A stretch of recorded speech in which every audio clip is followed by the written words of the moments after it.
Live from the heartland of America. They call this place the Little Apple.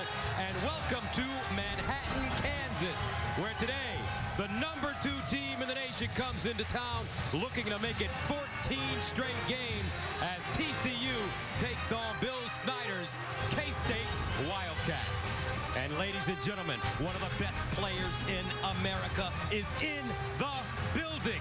Trevon Boykin, the quarterback for TCU, a Heisman Trophy candidate, is ready to get it popping here in the great state of Kansas. And a look at the AP Top 5. Ohio State winning big today. TCU ready to play right now. Baylor scoring over 60. Spartans and Utes will play later on tonight.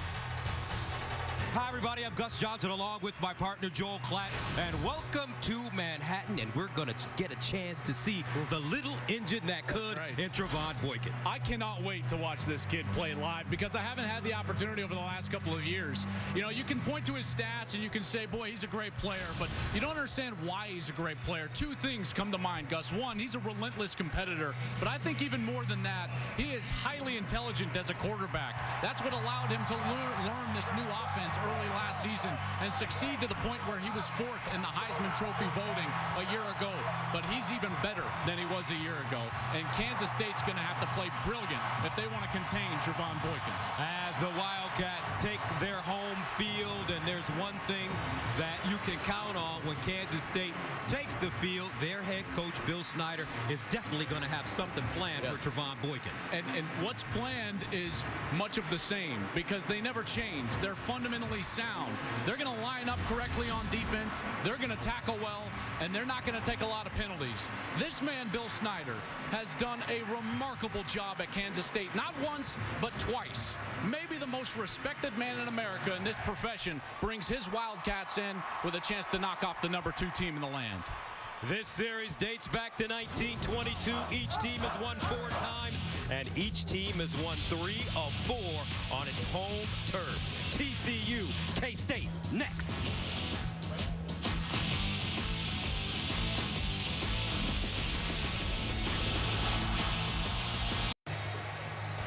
And welcome back to Fox College Football presented by Geico. Bill Snyder Family Stadium.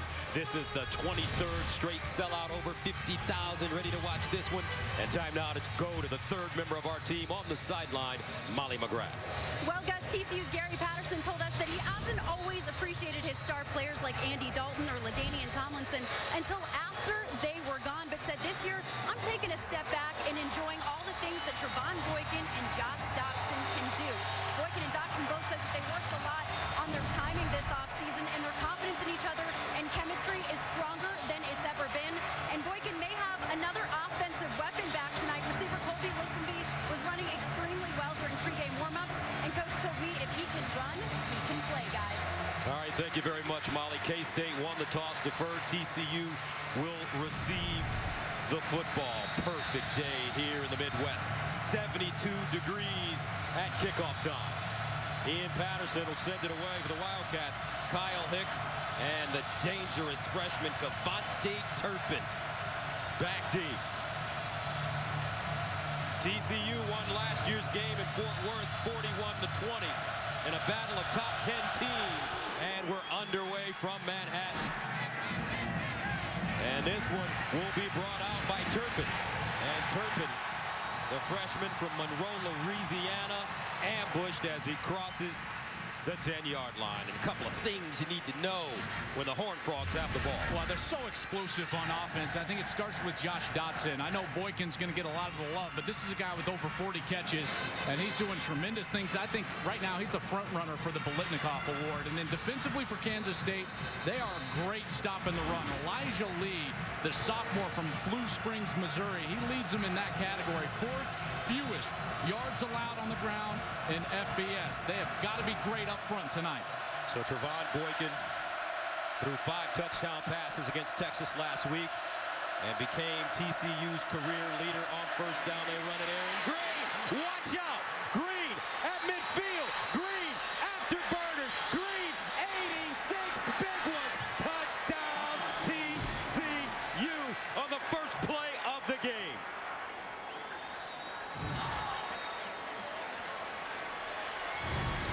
They're going to get a double team right here. They're going to open up the seam, and it is gone. Amazing job on the first snap to get that double team. They get up to the linebacker. A great read from the running back, Aaron Green, the senior from San Antonio. And wow, that was fast, ladies and gentlemen. Aaron Green last year versus Kansas State rushed for a career high 171 yards, and he picks up 86 on his first touch of the game, and just like that, the Horned Frogs, ranked number 2 in the land, send a message on the road. All business, all the time. TCU football. A look at the series history between these teams who first met in 1922.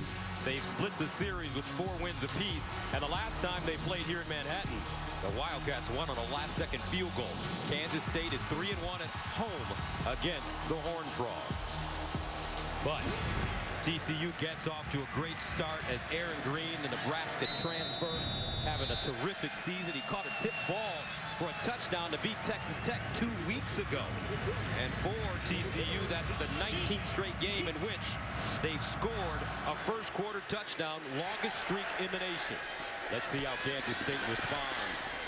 1 up, running the football, and he'll be downed at the 30. A couple of things when the Wildcats have the football. Well, keep your eye on the running back, number 32, a redshirt freshman, Justin Silman, still a walk-on. Had to walk on because he lost his senior year of high school due to injury, but he stepped up and is now their leading rusher. And for the defense of TCU, it's all about experience coming back on the defensive line. Terrell Lathan, Mike Tua'ua. These guys have been starters for a long time. They missed the majority of the first half of the season. Now they're back in the lineup. Gary Patterson believes that his defense is going to improve drastically because of the improved defensive line play.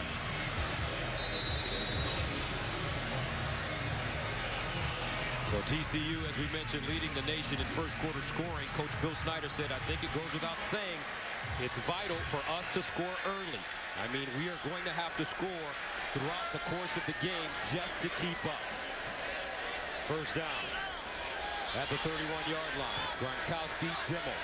2 fullbacks in the backfield. Hubner on first down throws. Nice catch by Kyle Klein, the younger brother of former Kansas State quarterback Colin Klein. Hubner, the former walk-on, a junior. He stepped in, got his first start in game number 2 of this season since he was a JV starter in high school. Has done a real nice job. I think his best attribute, though, is still running between the tackles as a quarterback in their counter game. Spent most of last week's game at Oklahoma State on the sidelines after taking that hard hit. 2nd and 1 at the 45. And they'll hand it off to Gronk, running straight ahead, and he picks up the first down. I think, Joel, that this young man comes from a family of pretty good football players. I would think so, yes. His brother Rob obviously doing amazing things with the New England Patriots, but we're going to see a lot of those big running backs for Kansas State. Glenn Gronkowski, number 48, and number 38, Winston Dimmel. These guys are big, 230, 235. The linebackers for TCU, undersized. First team all Big 12 as a sophomore. First down and 10 of the 49. Justin Silman lines up as a single setback for K-State. Hubner to throw it. Steps up in the pocket. Uncorks down the sideline. And incomplete. Closest man to the football is Deontay Burton. This is just outstanding coverage on the outside. So many times these Kansas State receivers like to do that double move, and TCU was stressing all week. Do not break on the double move. Allow them to catch it underneath you and then rally up to make the tackle. You'd rather give up a first down than give up a touchdown. Excellent coverage there for Gary Patterson's secondary. Corey O'Mealy, the senior from Miami in coverage. 2nd down and 10 of the 49.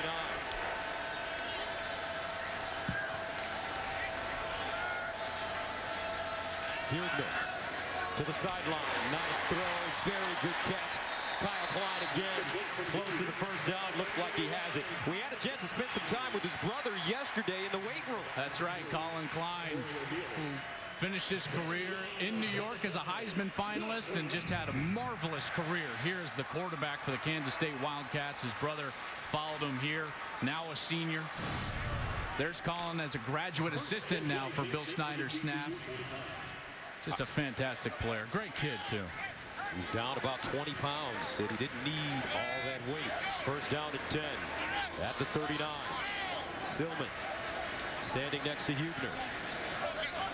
Gronkowski motions into the backfield. And Hubner with a lane. Hubner stays on his feet, finally chopped down at the TCU 20-yard line. That's a gain of 18. Well, they're going to just target these linebackers. If these linebackers are going to flow over the top, the quarterback's going to be wide open.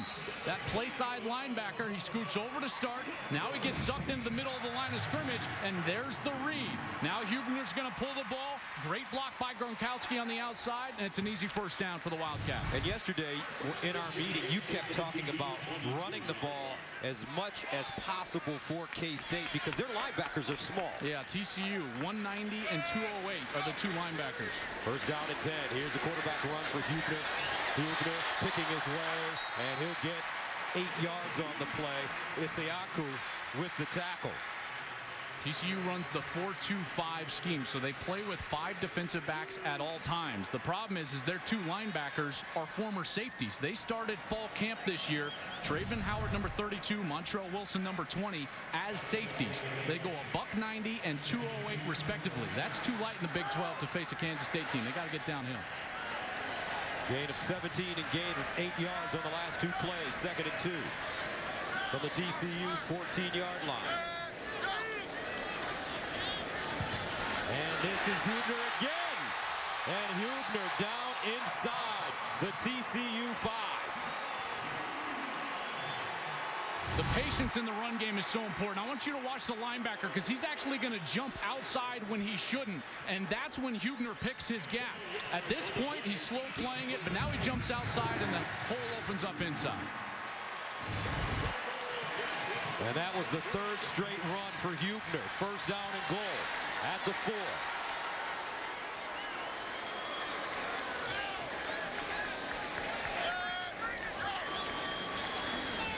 This time he hands it off to Silman. And Stillman stacked up in the backfield, leans forward, and gets to the line of scrimmage.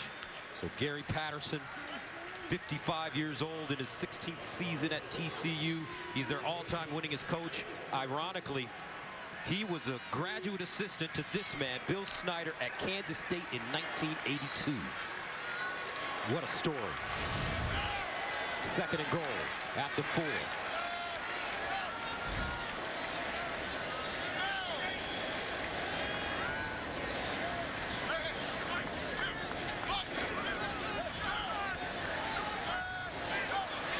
Hubner to throw it. In the end zone, incomplete. Flag on the play. Broken up by Kindred. Intended for Dominique Heath.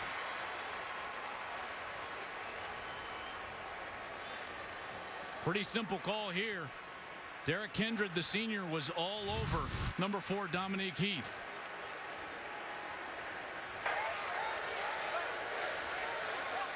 There is no foul for pass interference. The pass was tipped. It's 3rd down. Boy, that's awful close. I didn't think it was tipped in live action, and even on the replay there, it didn't look like Montrell Wilson, number 20, actually deflected that ball. The deflected pass is under further review. I don't know, Joel. It looked like the flight of the ball may have been altered just a teeny bit. Yeah, could have been. I mean, that's always so difficult to say.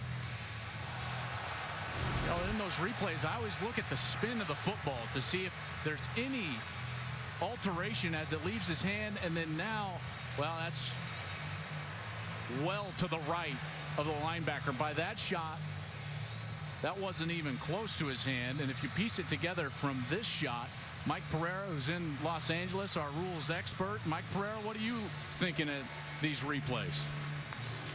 Well, I'm glad we had that shot from above, because while it looked like it might have touched it from ground level, here you can clearly see that they're on the overhead shot, and you can see that it doesn't. So you now get to put interference back on the call.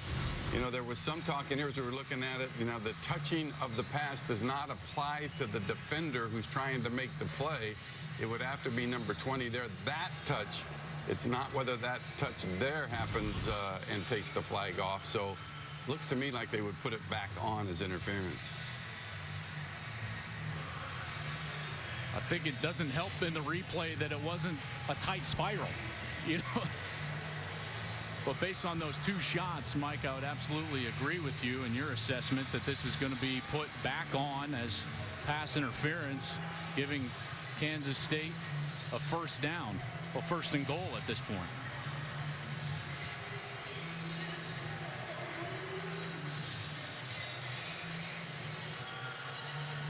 And that's usually when these replays take a while. It's because they're trying to get all the logistics because the call is changing.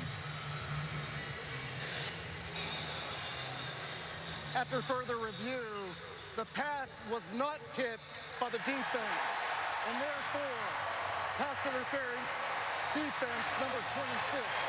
The foul occurred in the end zone, and by rule, the ball will be placed at the 2-yard line, first and goal. So there you have it. Kansas State will move the ball even deeper into TCU territory. As the call reversed, 9:49 to play in the first quarter. Kansas State scored touchdowns on all 5 red zone opportunities last week in their loss against Oklahoma State. Hubner under center this time. Hubner running straight ahead. No signal yet. Touchdown.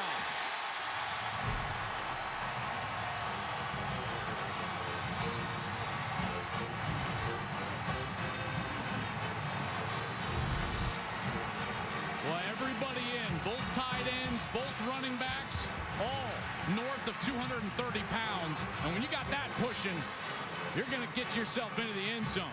What an excellent series to open things up and answering TCU with that 2-yard plunge there by Hubner. The catalyst on the drive, Hubner, 4 carries, 37 yards, and the touchdown from 2 yards away.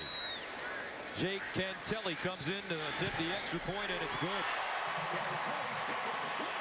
9:39 to play in the first quarter. We're all level at 7.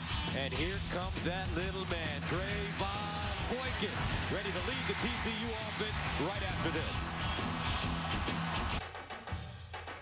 Fox College Football presented by Geico is sponsored by Nissan. Go to NissanHeismanHouse.com to cast your official vote for the next Heisman Trophy. And we had a chance to tour this brand new facility here in Kansas State. What a place to play football. Well, I think the most amazing part of it is they built that in 9 months. Fast-tracked it. It's a beautiful facility, and what they've done here over the last couple of years, this new facility that we're in, the press box and suite level, plus the veneer complex, they've spent over $190 million on athletic facilities improvements in the last 3 years. John Curry, the athletic director, has done a remarkable job.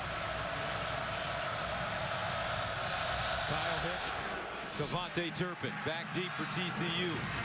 And this will be Turpin with the chance from his own goal line. And Turpin gets close to the 20. Still on the move. Breaks the tackle. Turpin. And he'll get out of bounds at the 41. What a run for Turpin.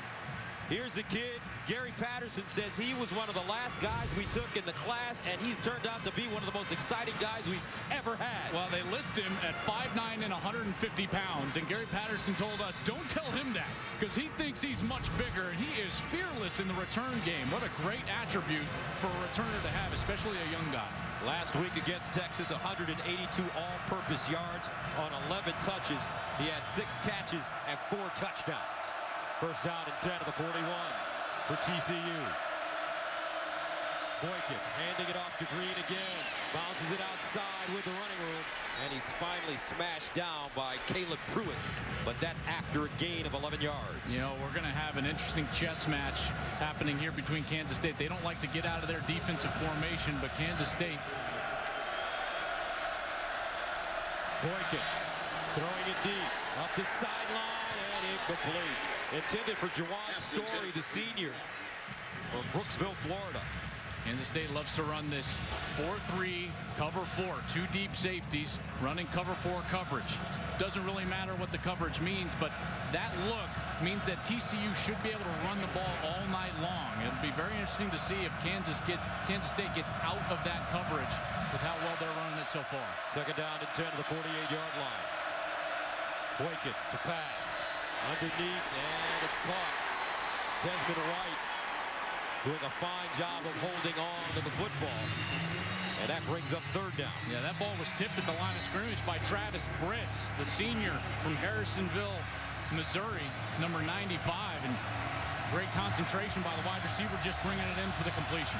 Third down and 4 at the 42. TCU is fifth in the nation in third down conversions at 53%. Boykin, quick strike, underneath, first down, Horned Frog. Desmond White. I love how fast Boykin plays, not just physically, but mentally. Watch his eyes. He knows exactly where he wants to go with the ball. He gets his eyes to the throwing spot, and it allows him to throw the ball accurately in those tight windows. Second series for the Horned Frogs. First down at the 36. Kyle Hicks comes in at running back. Boykin slings it out to the far side. Dotson. Josh Dotson, 6'3", 195-pound senior. Scored twice versus Texas last week and now has 23 career TD receptions. Man, 42 grabs already on the year, over 700 yards. This guy is just a one-receiver wrecking crew. On second down, Boykin again, going long for Dotson. Touchdown, Horned Frogs.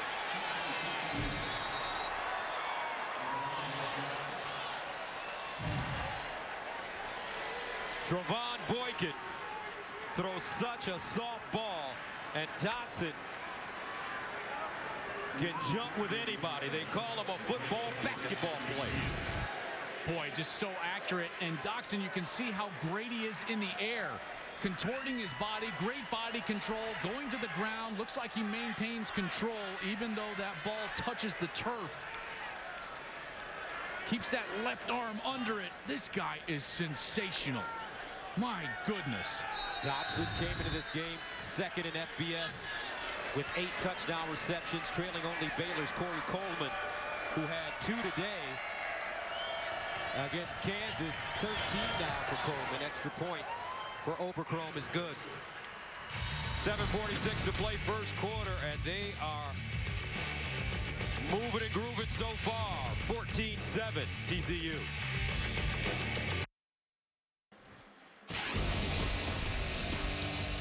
Let's take a look at the Heisman watch. Well, I start with Trevon Boykin. This guy at the quarterback position is playing better than anybody. And then Leonard Fournette. I think it starts and stops with both of those guys. Those two, Trevon Boykin and Fournette, have separated themselves out. But as we look at the Nissan Heisman watch, Fournette, Boykin, I think Mayfield has probably played himself out of that, even though he was doing everything he could. He got sacked 6 times today against Texas. But that loss is going to hurt. Elliott's been very good. And I can't wait to watch Jared Goff against Utah tonight, because that Utah defense, Gus, we've seen them twice. That's as good of a defense as there is in the country. Especially that front 7, and Cal playing in Salt Lake City. So TCU scores 2 touchdowns in 2 minutes and 11 seconds. Kansas State, Heath running. And he gets to the 20 before being knocked backwards. Well, the ALDS returns to FS1 tomorrow with Game 3 between the Blue Jays and Rangers, as Toronto must win to stay alive in the series, while Texas heads home with a chance to complete the sweep. Coverage begins at 7:30 p.m. Eastern, only on FS1.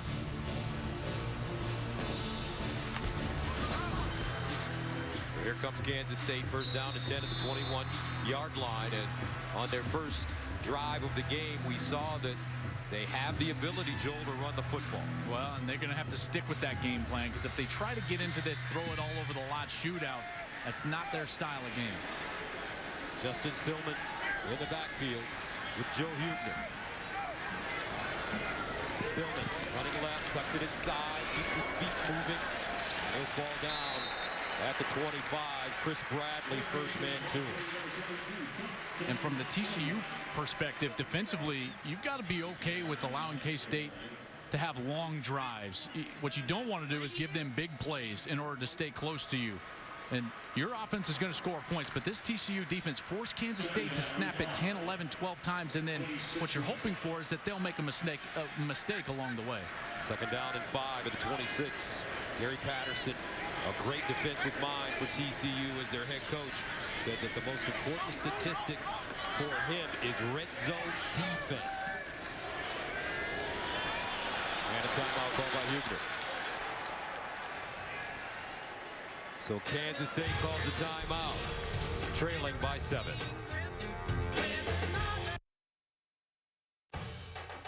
Fox College Football presented by Geico is sponsored by FanDuel, the leader in one-week fantasy football. And by Geico, 15 minutes could save you 15% or more on car insurance. Welcome back, 14-7, TCU on top of Kansas State. And the Wildcats coming off a 38-34 loss in Stillwater to Oklahoma State. Mason Rudolph had an awesome game, a career-high 437 yards and 3 touchdowns. Right now, K-State faced with a 2nd and 5 at the 26.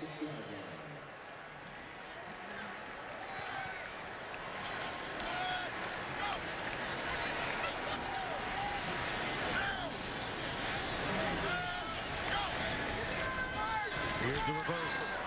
Heath breaks it inside with the running room and goes down at the 35. First down, K-State. Boy, I love his athleticism on the outside. Dominique Heath, another redshirt freshman, only 5'9" and 175 pounds, but he's got some serious wiggle on the outside. 3 catches a week ago for 49 yards. He's the type of guy that they get the ball to him in creative ways. That last reverse is one of those ways that they try to do it. He limped off the sideline after a 36-yard catch in the second quarter and did not return last week. First down and 10 at the 34.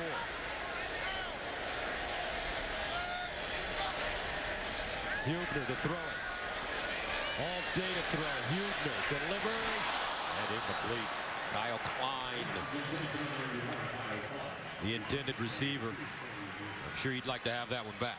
Well, the coverage down the field, they were trying to take a big deep shot, and Klein was just the outlet there on the outside, but the defensive backs for TCU just swallowed up the post route and the big dig route. There was nowhere to go with the football. He dumped it down to the outlet. Klein dropped it. 2nd and 10.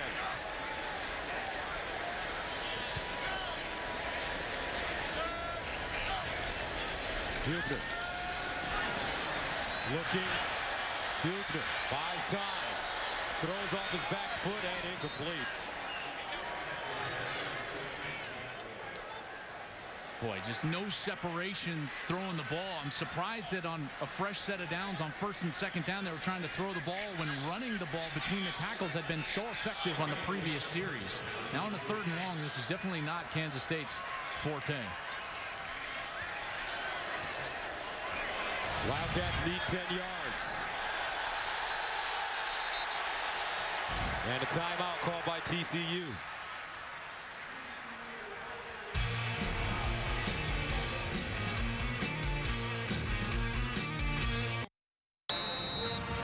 Second-ranked TCU with a 14-7 lead over Kansas State.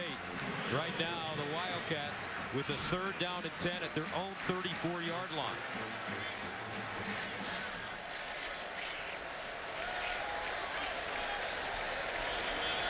Trips at the top of your screen.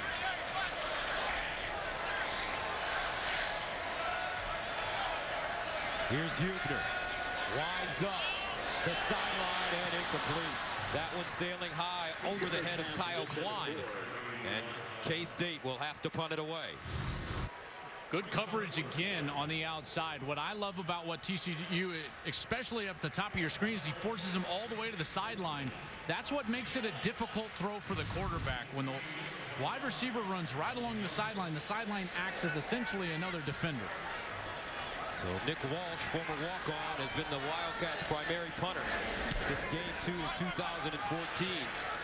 Turpin allows it to take a bounce, and it continues to roll A beautiful punt. Goes out of bounds inside the 5. 64 yards. And that will back up the Horned Frogs. In the meantime, let's go to Los Angeles for a game break. Gus, thank you. Number 21, Oklahoma State visiting West Virginia. Rennie Childs on the second effort forces his way in for the 1-yard score. It was 2 early turnovers by the Mountaineers that resulted in 2 touchdowns for the Cowboys. Oklahoma State up 14-0 in the second, although West Virginia is threatening. Gus Joel, back to you. Big game for Oklahoma State. If they can win that one, all the powers will have to play the Cowboys in Stillwater. That's right. Their schedule is favorable. First down and 10 at the 3-yard line. Play action. Boykin to the sideline. Whoa!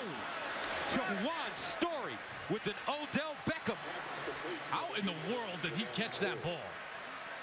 Not only did he go up one-handed, but his whole momentum was going out towards the sidelines. He reached all the way back. Wow! My goodness. That's some sensational stuff there. He's a senior from Brooksville, Florida. 4-star recruit coming in here. And it's a first down at the 14-yard line. Boykin will throw it again. And he'll drop it off over the middle of Turpin, and he's got Burners. Turpin out of bounds at the 31-yard line. And Trevon Boykin quoted concerning Cavante Turpin. Terp's got the juice right now. He's just so fast and quick and twitchy. We try to get him into open space and watch him make moves. First down after the 17-yard gain from the 31. Here's Boykin again, near side. Caught and out of bounds for Dotson. That's always the offensive coordinator's challenge, right? How do you get a young player who's got that type of ability like Turpin has? How do you get him those touches in space? I love what they've been able to do. And Doug Meacham, the offensive coordinator, along with Sonny Cumbie, they get him on those little drag routes. Makes it very hard for the defense to run with him. 2nd and 4. Here's the option. Boykin pitching it. Green makes the first man miss. And he'll pick up a 1.5 yards on the play. A great play by the corner there. Donnie Starks from his nickel spot came up, kept his outside arm free, forced a 3rd down. So they call it no gain. 3rd down and 4. Boykin quarterback draw, looking for the first. And he has it. But a flag on the play.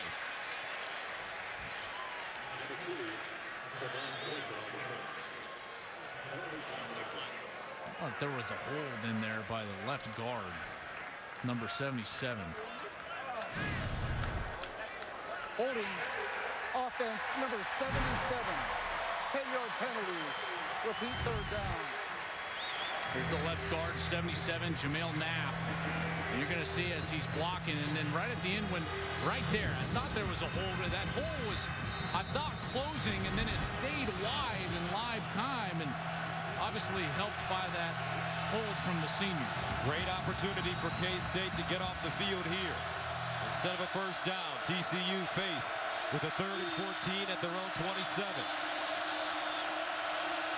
Boykin out of the shotgun. Boykin to the far side, incomplete. Colby Listenby, the intended receiver, and TCU will punt it away for the first time. Yeah, what a great win there for Kansas State. Listen, anytime that you force a kick versus TCU's offense, whether it's a punt or a field goal opportunity, you've done a heck of a job as a defense. They've got to be thrilled right now. Dominique Heath back deep for Kansas State. On punt return, he wears number 87. Normally number 4 is Ethan Perry. Sends it away. And he wants to run it, and he is wrestled down at the 20-yard line.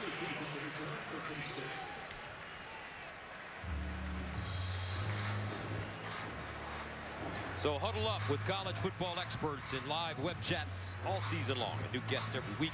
The Edward Jones College Football Huddle on FoxSports.com. Gus Johnson, Joel Klatt, Molly McGrath with you from the Little Apple, Manhattan, Kansas. Boy, we've had a good time since we've been here on Thursday.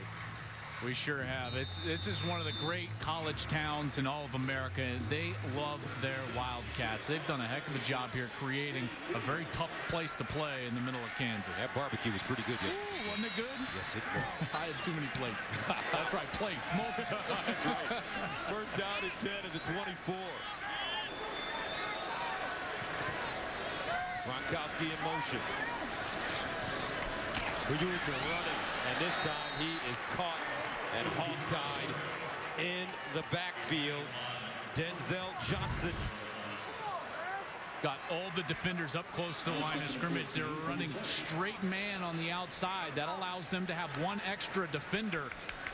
And when you got one extra defender, you cannot run the football against that. Denzel Johnson, number 30, did a great job there staying home on the quarterback. So a loss of 4, second down and 14.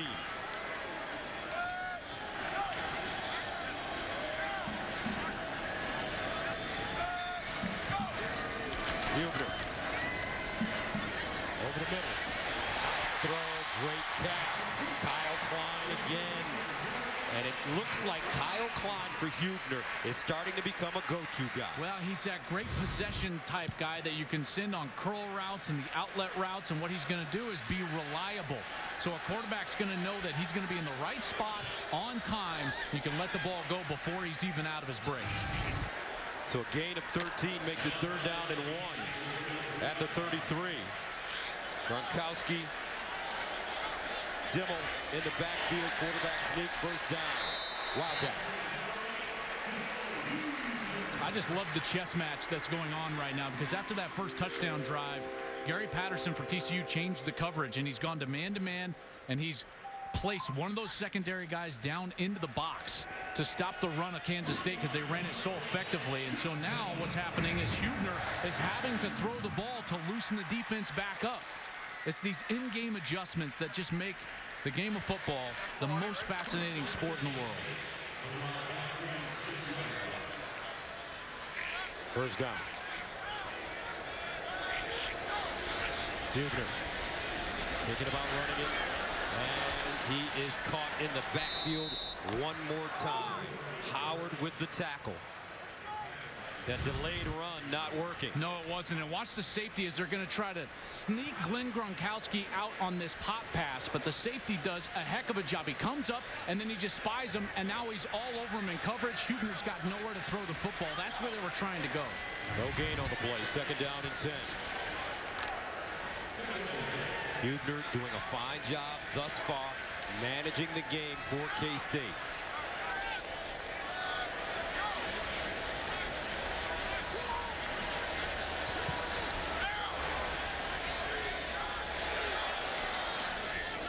Here's Huger going up top again and out of bounds.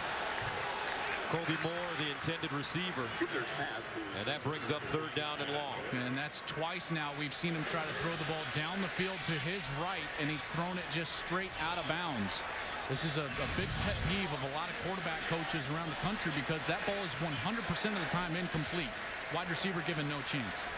So on third down and 10, usually Huger will look for Klein somewhere over the middle.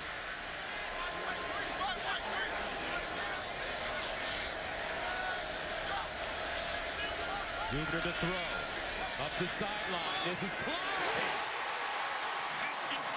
This time he hauls it in on the sideline. A gain of 25. Well, I got to take back calling him a possession receiver now, because he's going to go out and make catches like that. Up in the air, acrobatic, holds on to the ball. That's a great job. And what Huger did was he kept him in bounds. Remember, I just said those two throws he threw out of bounds. There's no chance for the wide receiver, but there, Klein given an opportunity, and he's able to go make a play.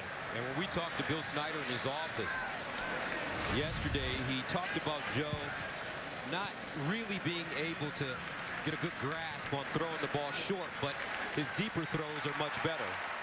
You saw the touch on that last ball. Kansas State finding a rhythm here.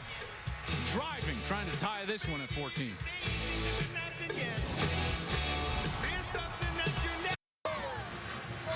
Start of the second quarter, TCU up by a touchdown, but Kansas State driving with the ball at the Horned Frog 39. So far, the time of possession, very interesting as we take a look at the KFC stat comparison. Well, this is why this drive is so important to convert into a touchdown, because Kansas State's actually done exactly what they wanted to do offensively, which is keep Boykin on the sideline. First down and 10 at the 39.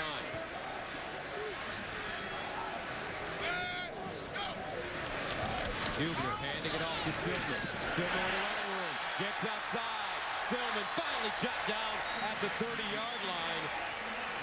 Stopped by Corey O'Mealy, but it's a gain of 10 yards on the play. He's got some quick feet. He does, and I think that's coupled with great vision. You know, when you got those two things as a running back, you got a chance, because initially this play was not blocked all that great, but as he sees this right side open up, he's going to take off, and that cut is what allowed him to get down and ultimately create a first down for his offense. As you mentioned earlier, he came to K-State as a walk-on after injuries during his prep career. Against Louisiana Tech 3 weeks ago, had his coming out party, 119 yards rushing on 24 carries. Hubner looks far side, delivers a strike. Burton with the catch, turns it up and picks up the first down. Joe Hubner is finding a rhythm. And this is what they needed, is they needed some of these short completions so that they could get that secondary out of the run blocks so that they can get back to what they want to do. And that's why Gary Patterson's so upset right now, is that the man coverage is not working on the outside, and he's going to have to soften up his safeties, which is going to allow Kansas State to run the ball. Hubner, 5 of 10, 69 yards. First down at the TCU 17.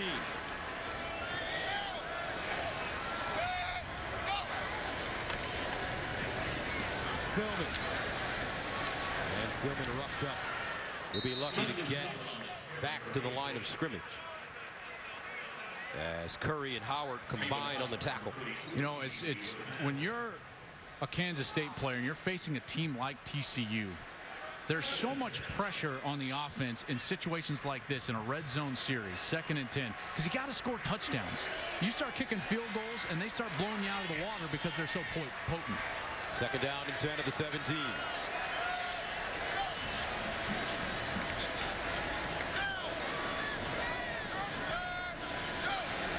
Hubner wants to run it, finds some room, picks up the first to the end zone, touchdown, K-State.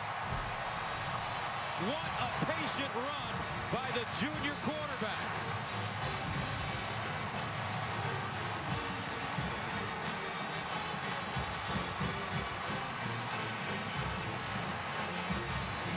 You called it. It's about patience.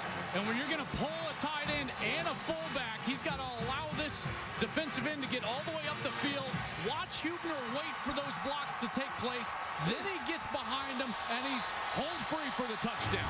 What an amazing block from number 38, Winston Dimmel. Extra point good.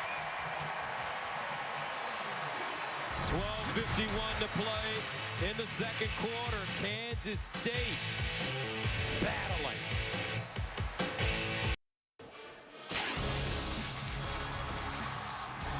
And a look at the AP top 4.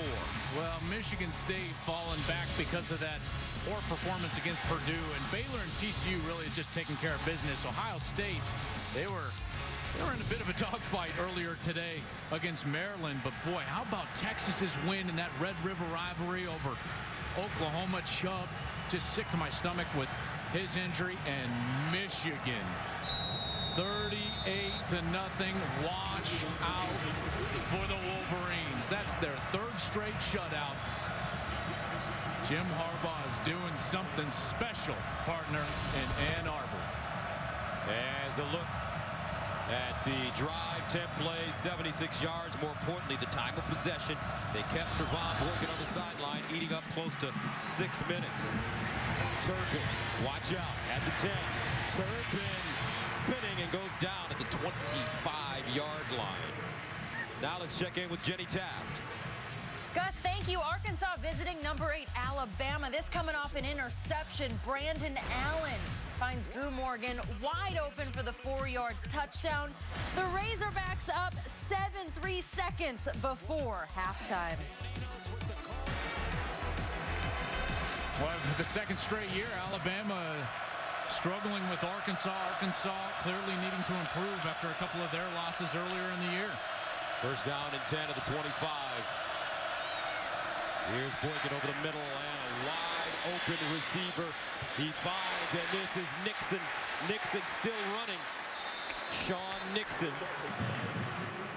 gains 31 yards on the play. Yeah, another one of these very talented young players. Started the season as a tailback. They've moved him to wide receiver. And he'll get to the line of scrimmage quickly. Boykin again, lofting it deep and incomplete. Dotson, the intended receiver, he thought he was held. A flag on the play at the 24-yard line. Nate Jackson's in coverage here. Dotson on the outside, and there's clearly some holding going on, but I didn't think it was. Pass interference, defense, number 24, 15-yard penalty, automatic first down. I thought that Dotson did something that was just so smart as a veteran player. He acted like it affected him more than I thought the contact actually did, and that's just some moxie out there on the outside. Last week against Texas, 7 catches, 129 yards, and 2 touchdowns. With a senior Wyoming transfer from Mansfield, Texas. First down at the 31. Here's the handoff. Green bottled up and taken down behind the line of scrimmage. He'll lose about 4 on the play. Nicely done, Elijah Lee. Boy, this offense is just so quick, so explosive. Bill Snyder knew it was going to be a very tough task for his defense to try to slow down this Horned Frogs attack. 2nd and 12.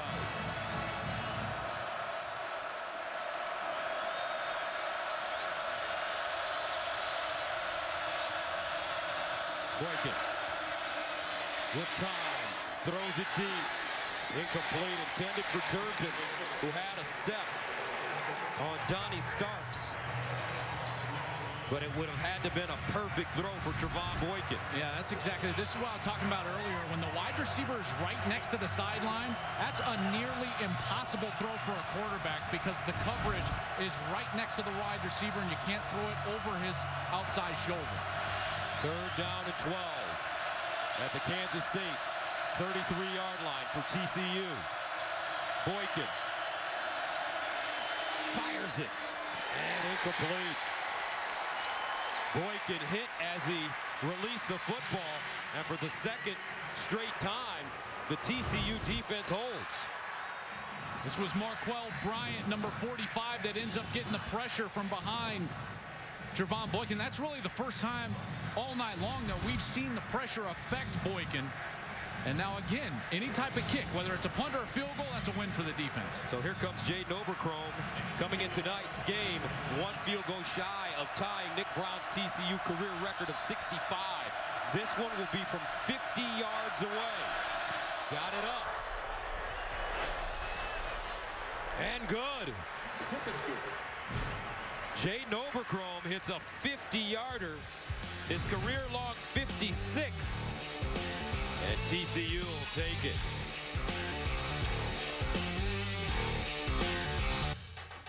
Fox College Football presented by Geico is sponsored by Dr. Pepper and college football. It's a one-of-a-kind tradition. And by Lowe's, hurry in this week for great fall savings. 17-14 TCU. That last series was a heck of a win for Kansas State. And in this day and age, when you're facing an offense like they are, Bill Snyder, that's a stop. You force a kick, even if it's a field goal and it converts, that is a stop. They've done everything that they've needed to do so far in this game to not only be in it, but be in a great position. So Jay Noberchrome with the 50-yarder ties the school record. And he'll send it away. Dominique Heath back deep. He puts back on his number 4. Remember, he's switching between 4 and 87 tonight. Now Heath in the end zone, and he'll take a knee. And once again about Bill Snyder, when you talk to him, and this is my 5th year covering coach, turned 74 on Wednesday, sometimes you feel like you're talking to a philosopher that's the CEO of a major corporation. That's right. So when we spoke with him yesterday, we asked him about his team's growth, and he said, we have so much more to learn, so much more to demonstrate. How they respond after adversity is the question. If they can do it once, it gets easier to do it the second time. I just love his philosophy. And what's interesting for me now is as you look around college football and you've got a lot of coaches that are similar, younger, energetic. Now all of a sudden, that's the norm. And now Bill Snyder comes to recruit you in your living room, and all of a sudden he's unique. And that's become fairly attractive, in particular for players in this area. First down and 10 at 25 for his junior quarterback, Joe Huebner. Coach Snyder with some very positive comments about Huebner. And Huebner, he gets decked at the 20-yard line. Terrell Lathan, shot out of a cannon. Here he comes. He's just going to cross the face of the tight end, and the tight end never gets down to block him. That's Cody Small, number 80. And that's no match. Lathan goes 280 pounds, 6'5", and now that he's healthy, he's one of those seniors. He's one of those guys in the front seven for Gary Patterson that Patterson believes is going to turn their defense around this year. His play, he's starting to play very well tonight. TCU has played some of, or all of this season with 8 projected defensive starters out. Huebner fires deep and incomplete, a flag on the play. Deontay Burton, the intended receiver, but he was tripped up by Corey O'Mealy. There they are on the right side of your screen right there. And boy, that looks like their feet just get tangled up, but Pass interference. Defense, number 31. 15-yard penalty. Automatic down. you know, we didn't have the angle that the official did, and it was very hard to see where the left arm of Isaaku is. Looked like it was O'Mealy, but they do call it on Ridwan Isaaku. Gary Patterson, very active on the TCU sideline. First down and 10 at the 35 for K-State. Klein in motion. Huebner to the far side. Nice throw. Colby Moore with the grab. He's close to a first down. Yeah, Colby's being forced into action now because it has some injuries. Cody Cook, who was a wide receiver, then had to play quarterback, is now injured with that shoulder injury, and they're saving him as kind of a backup quarterback, and so now they're having to go down the depth chart with Kansas State. Actually, that's Zach Ruder making the reception. 6'3", 190 pounds from Columbia. Just a freshman, had to burn a red shirt here against TCU. Huebner, incomplete, another flag. Ruder, the intended receiver, Corey O'Mealy.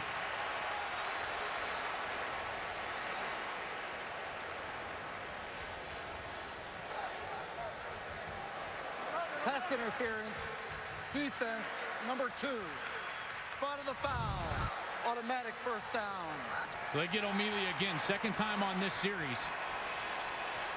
He just never gets that left hand off of the receiver, and Ruder very wisely just turns, he kind of stays right there in front of the official in order to draw that flag.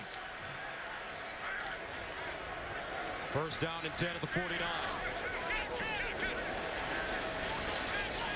Keith in motion. Play action. Huebner deep. Incomplete. Intended for Zach Ruder.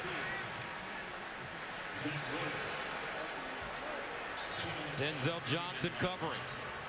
They've been so successful running the football. I think that they feel confident in taking a shot on first down because they can come back, try to run it on second down to get themselves a shorter third down opportunity. So second down and 10.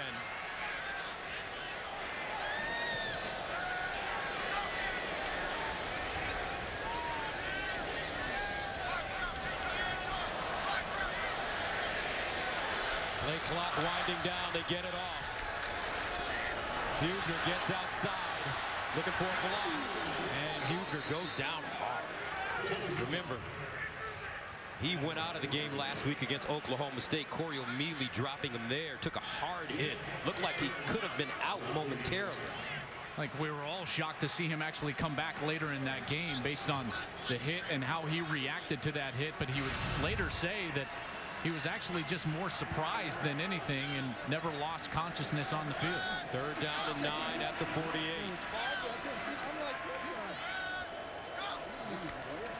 Hubner underneath and caught. 1st down, K-State. Nicely done.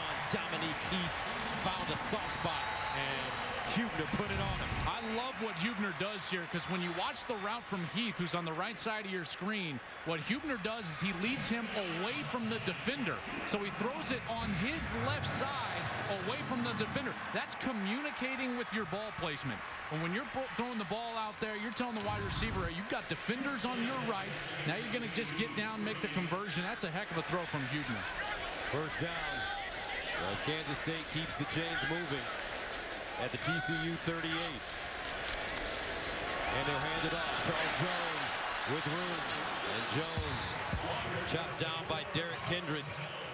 He'll pick up a couple. Let's check in with Jenny Taft in Los Angeles.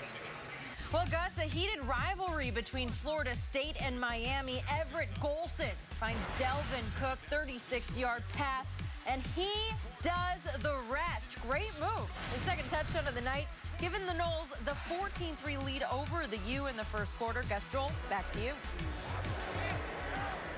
They don't look now, but Florida State is, what, 31-1 in their last 32 games? That's a good football team. Here's Hubner. And he goes down. And when we asked Coach Snyder about his quarterback, he said he's bright, has perspective. He gets us into good calls. And I feel that he has a lot of growth in front of him. He has the respect of his teammates. He gives them intellectual feedback. Well, I think that comes from his coach, Dana Dimmel. You know, Dana Dimmel, who works with the quarterbacks, and Del Miller, more specifically, Del Miller, who works with the quarterbacks. He's just fostered so many good ones, including Klein and Waters. Whoa, this one snapped. Kansas State not ready. Flag on the play.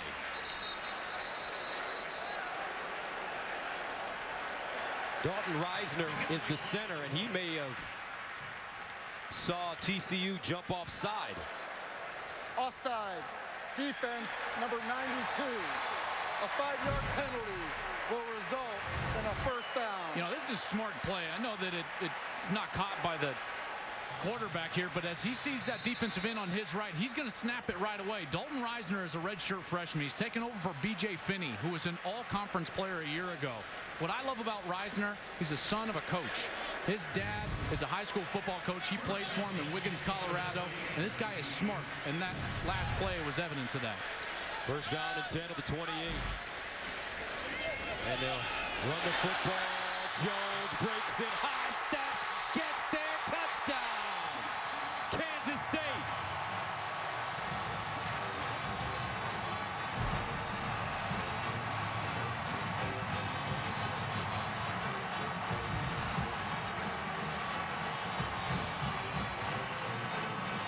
Third rushing touchdown of the 1st half for the Wildcats.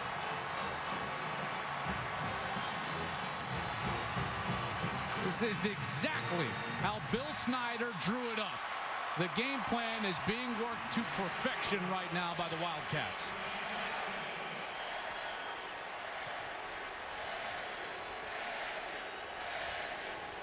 Coach Snyder with an attaboy for Charles Jones.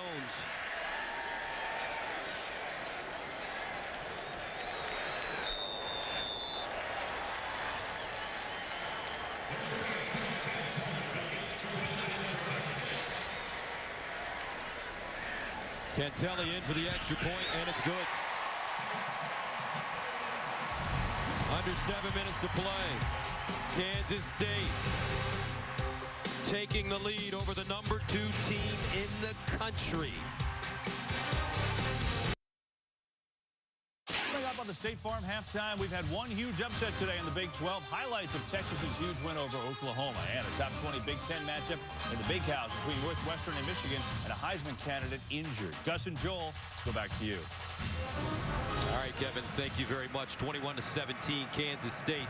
And, you know, TCU's rushing defense in the bottom half of the country ranks 79th. They give up 174 yards rushing per game already here in the first half. Kansas State rushing for 111 yards and 3 touchdowns.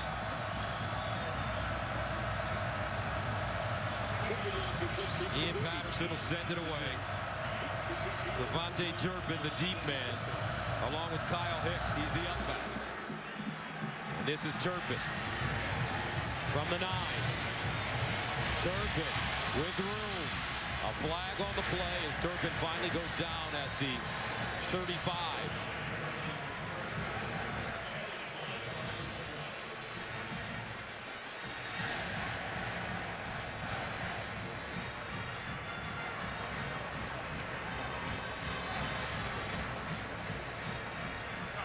During the return, holding, receiving team number 4.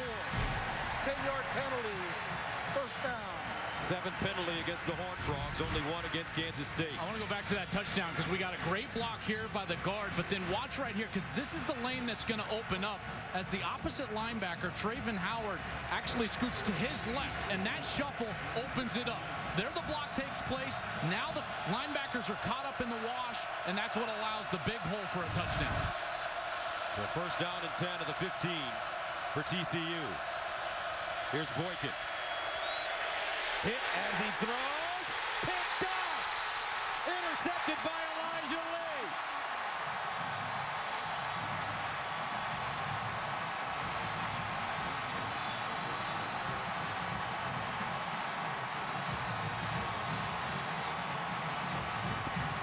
Lee gets the interception, but it's all Marquell Bryant.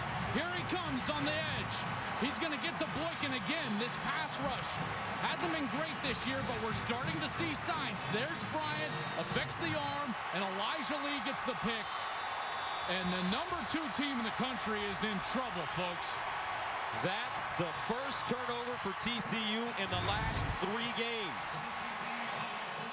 Only the 4th interception of the year for Trevon Boykin. Great opportunity for the Wildcats right now at the TCU 24-yard line. Hubner over the middle, caught down to the 10-yard line. Deontay Burton. Everything working now for K-State. This is what's so difficult is this is a called run play. Watch the linemen. They're going to be all the way downfield. It affects the safeties, and they have to respect that run. He fakes the run, lineman downfield, and he still steps up and throws the ball. This is what's going on in college football. That's why people want the rule changed with linemen downfield from 3 back to 1 where the NFL is. It's far too difficult to officiate at 3 yards. First down and 10 at the 11. Hubner, 8 of 14, 102 yards. But he's been very effective running it in this area. Hubner lost one in the end zone. Burton had 2 hands on the football, just couldn't hold on. Nicely defended by Nick Orr. It was pretty good coverage by Orr, but I thought he should have brought this one in right in his hands. Got to catch that ball. You know, this is that time in the game. You've got number 2 in the country on the ropes. You've got a ball right in your chest for a touchdown. Those are things that just have to be converted. Second down and 10 at the 11. Gronkowski, Jones in the backfield. Here's Hubner. Cut down inside the 5. Isiaku with the tackle. And he saved a touchdown. He sure did. Another great fake from Hubner. And he does just such a great job of reading those plays out. Whether he's going to give that wide stretch zone or is he going to take it himself and go straight up the field. Boy, he's been so effective on those plays.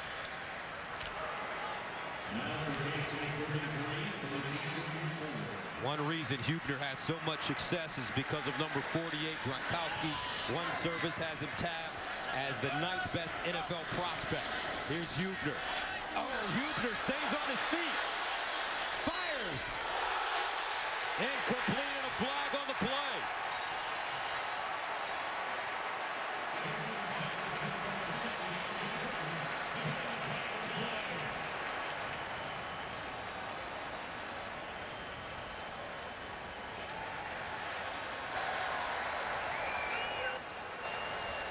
Pass interference.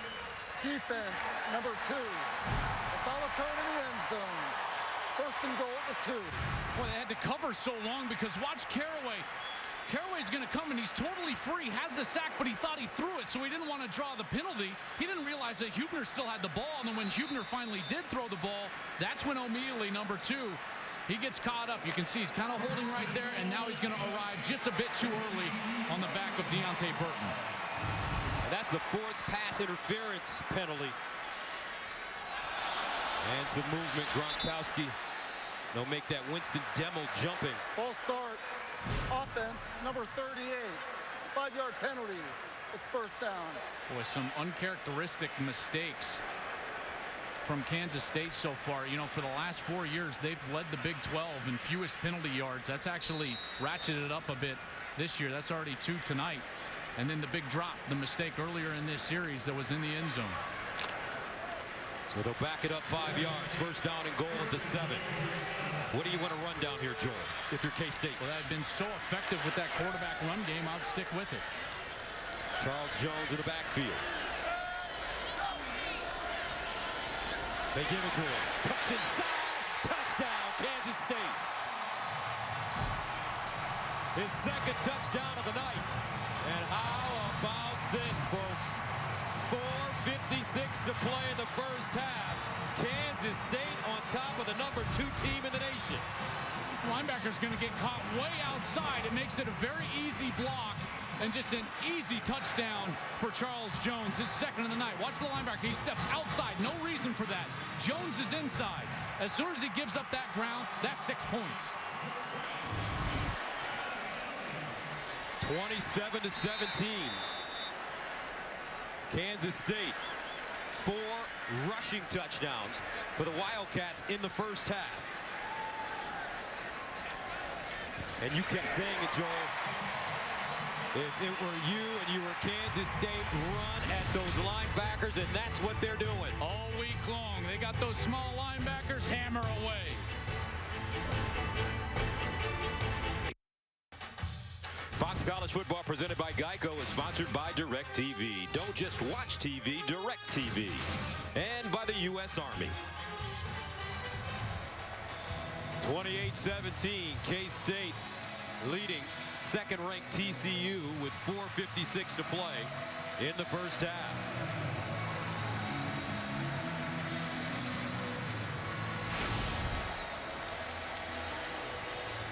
Well, remember last week, Kansas State led Oklahoma State 28-13 in the first half and ended up losing the game 36-34. They gave up 20 straight points. And you know this man can score points in bunches. Trevon Boykin, Josh Dotson. The most important part, he can't score points in bunches when he's on the sidelines. That's exactly what Kansas State has done, is kept him in that high-powered offense over there. Nate Cantelli sends it away, and he'll kick it short. Fielded at the 30-yard line. Bobble!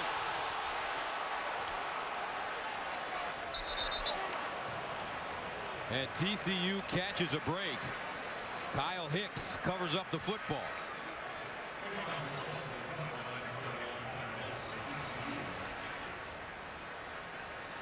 But for TCU, I think the most important part is we take a look, that short kick just wreaking havoc. You can see the ball on the ground, and fortunate that Hicks is right there for the recovery. Fell right into his lap. First down and 10 at the 29.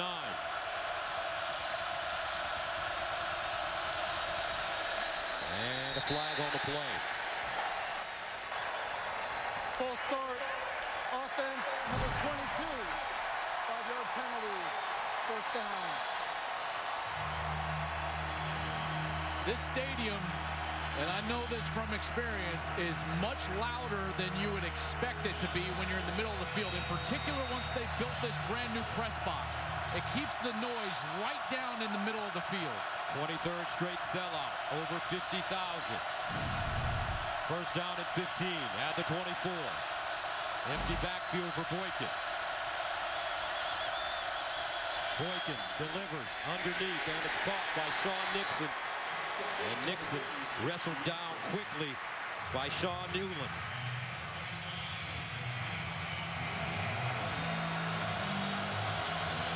Very important for TCU to convert some first downs here. You know, they're not so much worried about the deficit because they're so powerful offensively, but their defense needs a bit of a rest right now. Second down and 12. Boykin throws a screen. Dotson took his eyes off the football. Incomplete. Right now, TCU looking a little skittish, Joe. Well, you can just see the energy. Kansas State flying around, and a guy who's normally so sure-handed, Josh Dotson, just drops an easy completion. That's when you know that this crowd noise and the momentum is getting to him. Third down and 12 to 27. TCU 1 of 3 on third down conversions. Boykin with time delivers deep. And incomplete. Knocked away at the last moment. Dotson covered by Nate Jackson, number 24. I thought Jackson actually had a chance to pick this one off. You know, Boykin believes in Dotson so much that he'll put the ball into double coverage. Dotson got a hand on that, actually turned into a defender because Jackson was right there for the pick. Boy, what a great series for Kansas State's defense. This momentum is palpable right now. Walsh kicks it away, and he shanks this one out of bounds. As I mentioned, TCU looking unnerved here in the Little Apple. That's a 13-yard punt.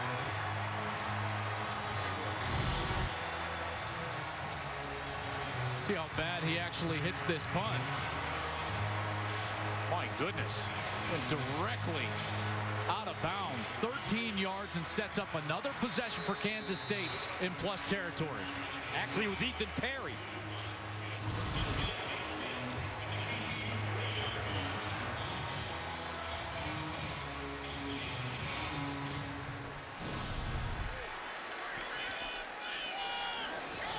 First down and 10.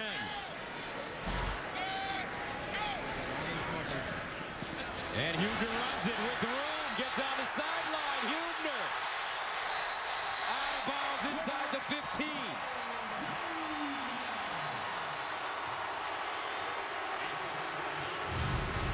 Watch both of these defenders get sucked all the way towards their left.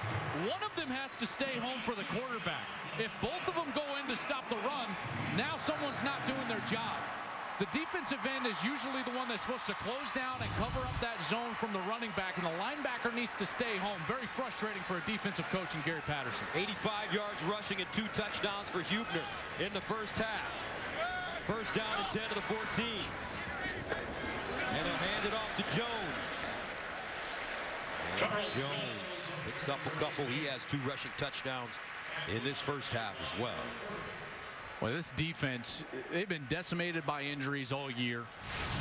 And now they've been on the field what seems like the entire first half. It just seems like we haven't even seen Trevon Boykin on the field, and they've got to be getting tired because not only are they out there for a long period of time, but they're having to go against Kansas State's offense, which has been downhill and physical, leaning on them for the entire first 2 quarters. Time of possession, 20 minutes for K-State, 7 minutes for TCU. 2nd and 8 from the 12. Huebner will run it. And running behind Winston Dimmel. He gains 3 yards on the play. That's at least the 10th or 11th time that Kansas State has taken the play clock all the way down inside of 3 seconds on a running clock. Every time that this game clock continues to run, they're not even close to snapping it until it gets all the way down there where they have to. Just a masterful job by the quarterback, Huebner, knowing that they've got to keep Trevon Boykin on the sidelines, because the best defensive call tonight for Kansas State is when Boykin is sitting down. 3rd down and 5 with an eye. Empty backfield for Joe Huebner. Quarterback draw with space. First down. K-State. Josh Caraway with the tackle. And they're not booing, folks. They're hewing. As they should be. Boy, what great decisions Huebner has made so far here in the first half. And his job made just a little bit more difficult because of the game management that Bill Snyder is asking him to employ tonight. First and goal at the 2-yard line. Quarterback sneak, and they'll get even closer.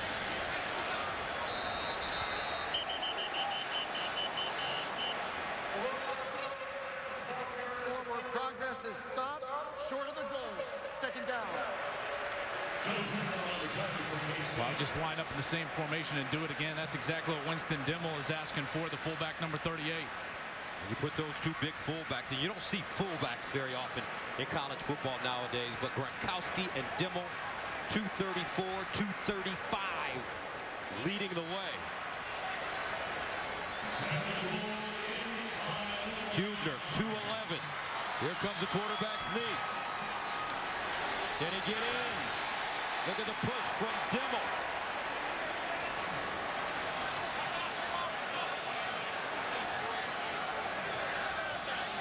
And that'll bring up third down. Denied by TCU. Well, that got a great push for TCU. Went over the top. That was number 20, Montrell Wilson, one of the linebackers, and he's who stopped the forward progress. You can see the ball there short of the goal line. Excellent call by the officials.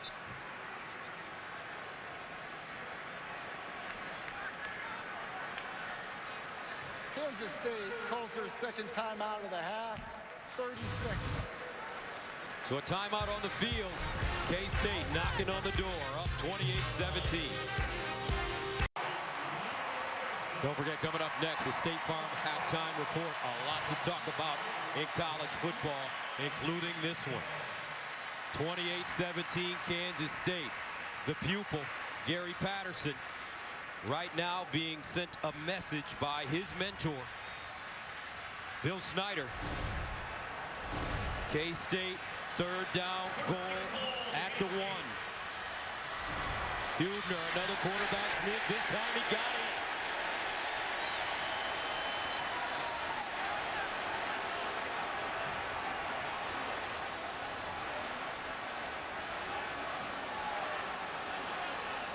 No signal yet. Touchdown. Third rushing touchdown of the evening for Joe Hubner.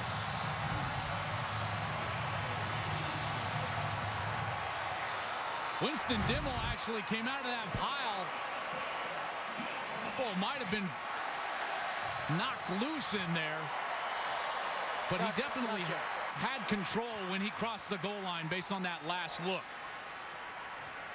What a game so far for Hubner.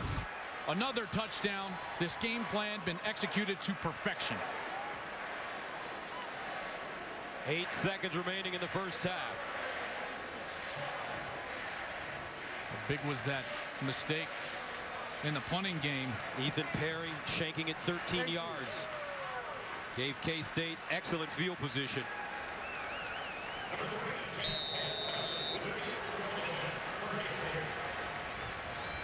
Jake Cantelli comes in for the extra point. And it's good. 21 straight points by Kansas State. They're leading the battle in time of possession, 23-7.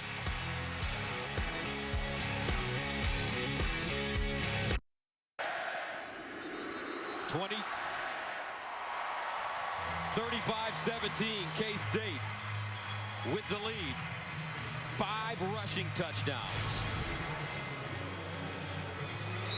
for Kansas State.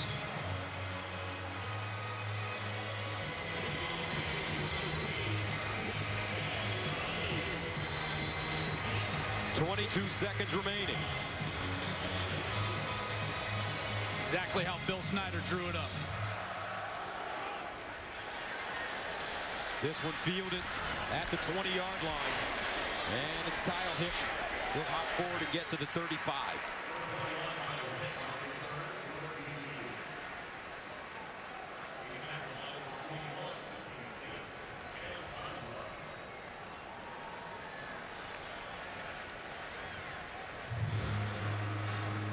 This defense has done a great job forcing a couple of turnovers, getting a stop. They've had 49 straight games they've won when leading at the half. That was snapped last week in a loss at Oklahoma State, but they are so good in the second half of the league. Here's Boykin. In trouble. And Boykin gets it away and caught. Turpin with a 20-yard reception. I don't know how Trevon Boykin completed that pass. Will Geary was all over him. All over him. And just the strength to stay upright, much less get the ball all the way down the field and complete the pass. They weren't able to get up there and spike the ball, so they've got to take their timeout to stop the clock with now 8 seconds left here in the first half. So without a timeout at 8 seconds, here's the strength. Geary, he's strong enough to throw an offensive lineman off of him and then not strong enough to get Boykin down to the ground. That's amazing. And he threw it accurately down the field. Wow.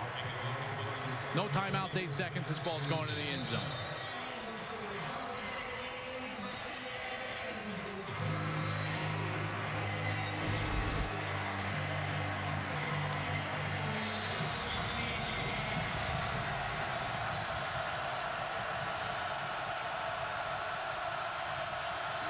Here's Boykin.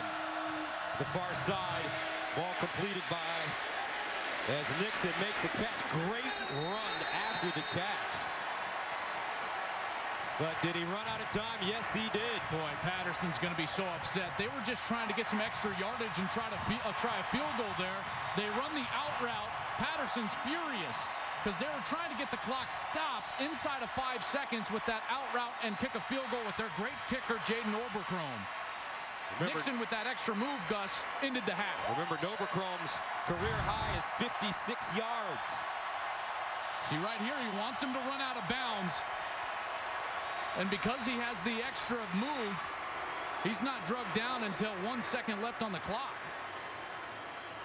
Don't forget, Kansas State will get the football to start the second half. And how about this? An upset in the making. The #2 team in the nation down 35-17 at the break.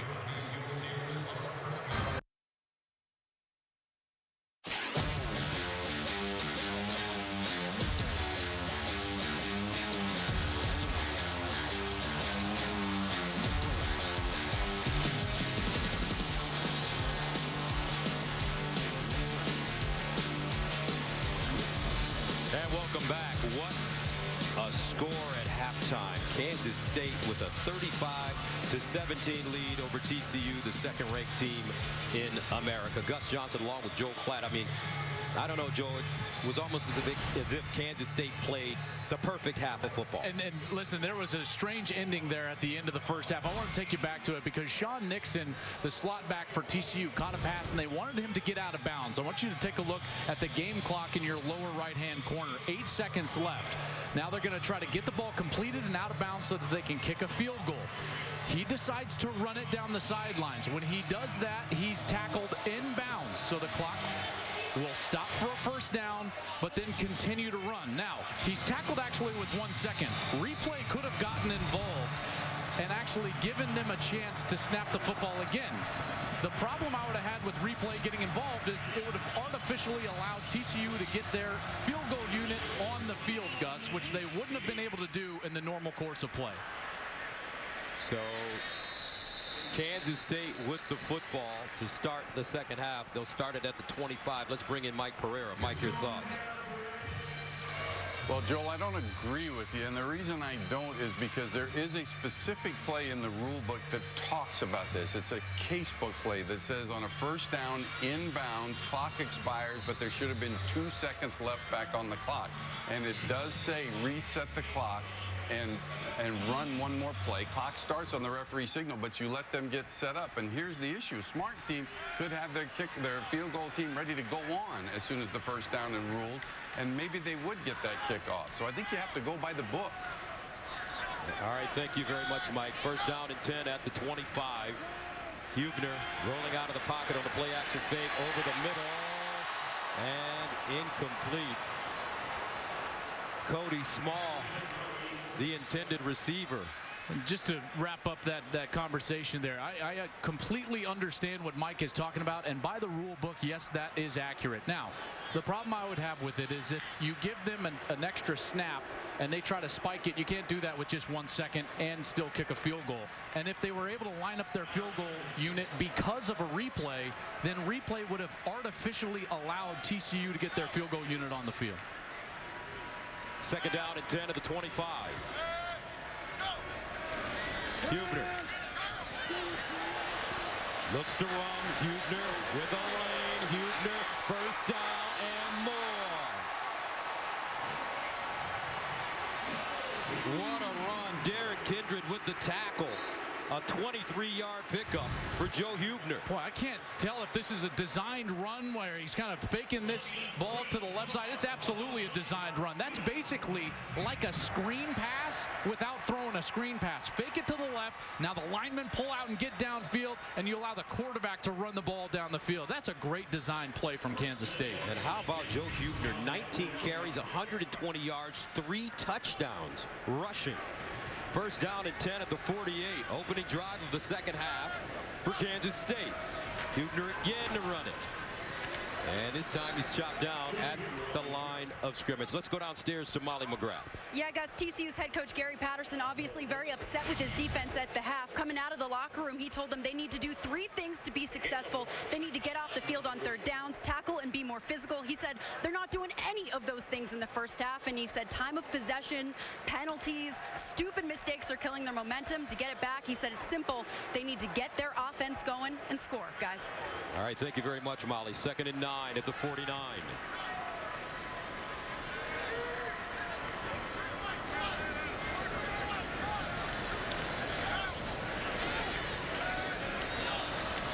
Hubner to throw it this time. Over the middle. Picked off. There's the play they're looking for. Kindred down the sideline. Kindred striding into the end zone for a touchdown, a 60-yard return.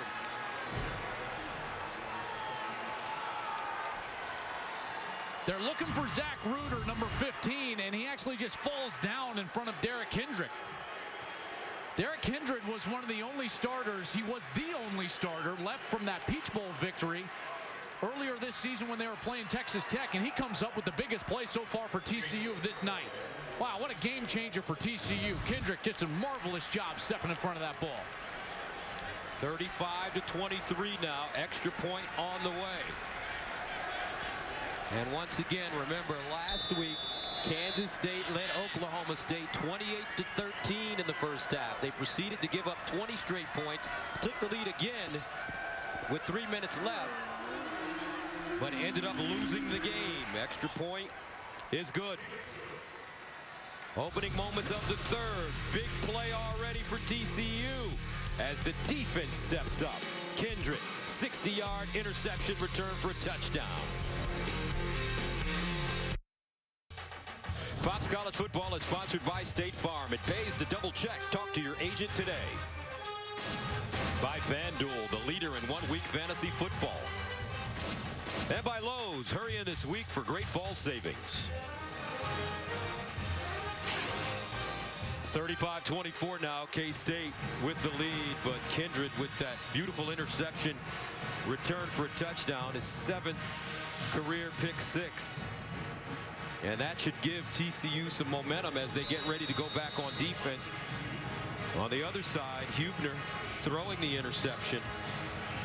Let's see if that affects how Kansas State calls this game now offensively. Oberchrome kicking it away. Heath back deep. And he'll take a knee. So we'll stay right here as Joe Hubner, who's been excellent aside from that interception in this game. You know, it'd be one thing, Gus, if it was schematically something that TCU did that shook Hubner and made him have a poor read, or if it was a poor read by Hubner just in normal course of play, but it wasn't. You know, a wide receiver fell down. So this is the hard part for a play caller. Is you got to go back out there like nothing happened, because nothing really did happen for them except for poor footing. and just continue with the game plan, which has been running the football, specifically with Huebner, with his 101 yards now passing in and rushing. First down and 10 of the 25. Charles Jones in the backfield. Huebner pulls it out, looks to throw, hit as he releases, incomplete. Deontay Burton, the intended receiver. And now you get much better pressure on the quarterback. He threw this a little bit earlier than he wanted to. That was Montrell Wilson, the true freshman linebacker, 6'3", only 208 pounds. But you can see in space, very quick, a physical player right in Huebner's face as he was trying to get the ball downfield. As you mentioned, those linebackers tiny. Wilson, 208. Howard, 190. Second and 10 at the 25. Huebner 0 for 3 to start the second half. Hit as he throws again up the sideline, incomplete. Cody Cook, the intended receiver. Cook came in at quarterback last week. Injured his shoulder. Is available to play some QB tonight if needed. More pressure in Huebner's face there. That was Terrell Lathan with the pressure again, having to throw the ball before he wanted to. Third down and 10 of the 25.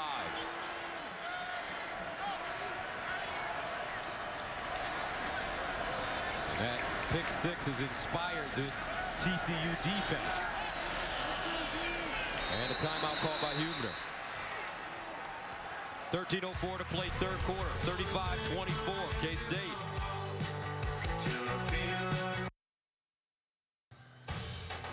Fox College football presented by Geico is sponsored by Sprint. 35-24 K-State. As the TCU defense starting to get stingy now. Third down and 10 at the 25. Kansas State 5 of 6 on third down conversions. Joe Huebner in the shotgun all by himself in the backfield.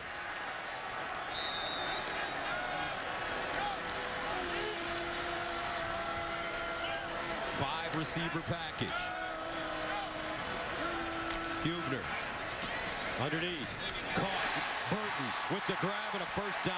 Great ball, great route, great call for Kansas State. Yeah, I thought the protection was tremendous up front because Huebner had been having to throw the ball before he wanted to on the last two passing attempts. He finally had time behind that offensive line to get the ball down the field to Burton, who ran a very good route, got some separation, and they moved the chains. A 17-yard gain, and that's a first down for K-State at the 42.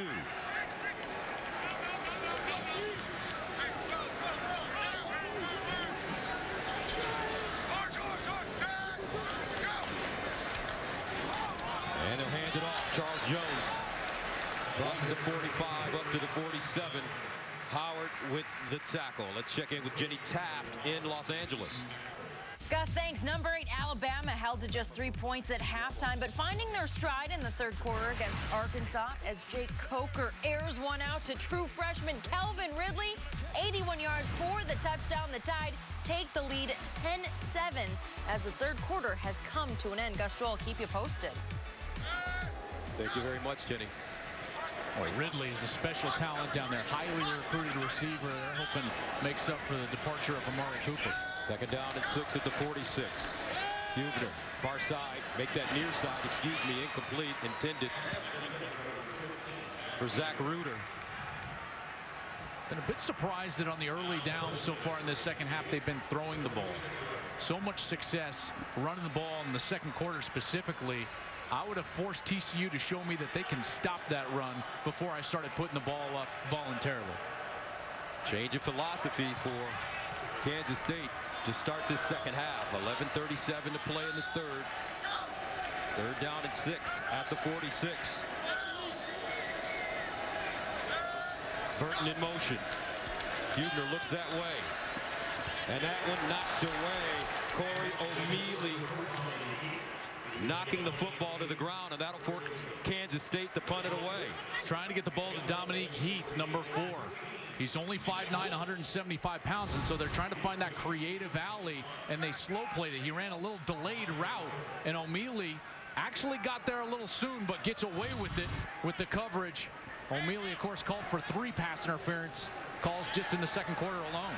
Nick Walsh in the punt from the 32. Turpin back deep at his own 14 as he signals for the fair catch and has it at the 12. So coming up, Trevon Boykin and the TCU offense on the field for the first time in the second half.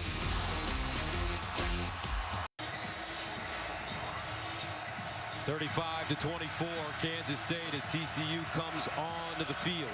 As you take a look at the ball control, time of possession, the most important stat right now.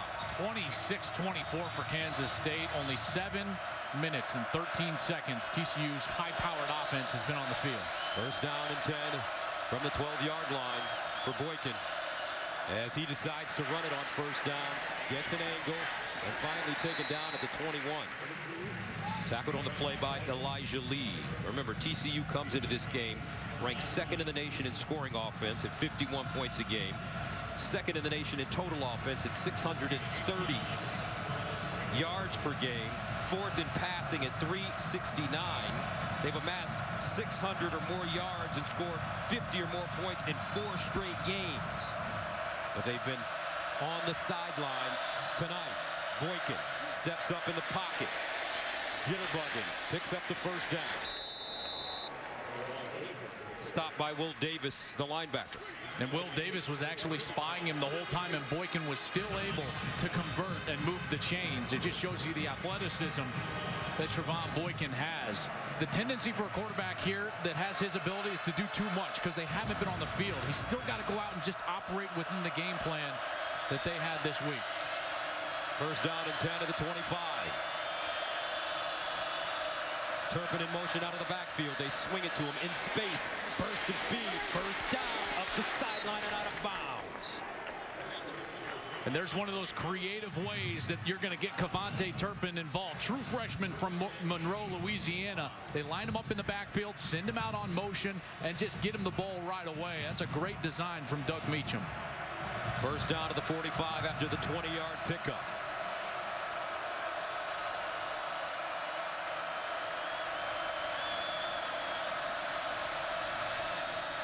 Aaron Green.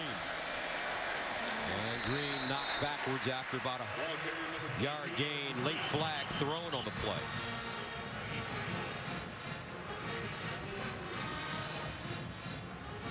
Will Geary, number 60, was the defensive lineman who really made the stop in there. The sophomore from Topeka. He's had a heck of a game tonight.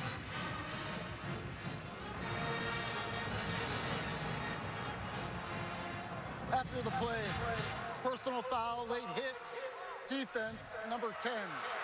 15-yard penalty, automatic first down. That's Donnie Starks, the junior from Crosby, Texas. Comes in from the right. Trying to hold him up, but wasn't able to do it. So first down now at the Kansas State 39. Quarterback draw. Boykin. And this time he goes nowhere. He is gobbled up. Jordan Willis, the junior from Kansas City, with the tackle. Willis, 6'5", 250 pounds, showing some of that quickness. Not the biggest defensive end you'll ever see, but the quickness to bring down Boykin there in the open field. 2nd and 10, no gain. Josh Dotson, the receiver at the bottom of your screen.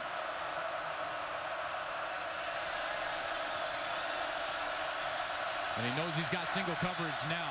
Kansas State moves to a one safety look. And the handoff to Green, tries to get around the corner. Nothing doing as he's chopped down close to the line of scrimmage. Caleb Pruitt comes up and makes the hit. Very surprised they checked to a run there. Anytime you see one single safety deep, that means that your offense is not going to be able to block everybody in the front. They have one more player than you can block. Very surprised that TCU decided to run it on the last play. So 3rd down and 9 at the 38. TCU 1 of 4 on conversions. Empty backfield for Boykin.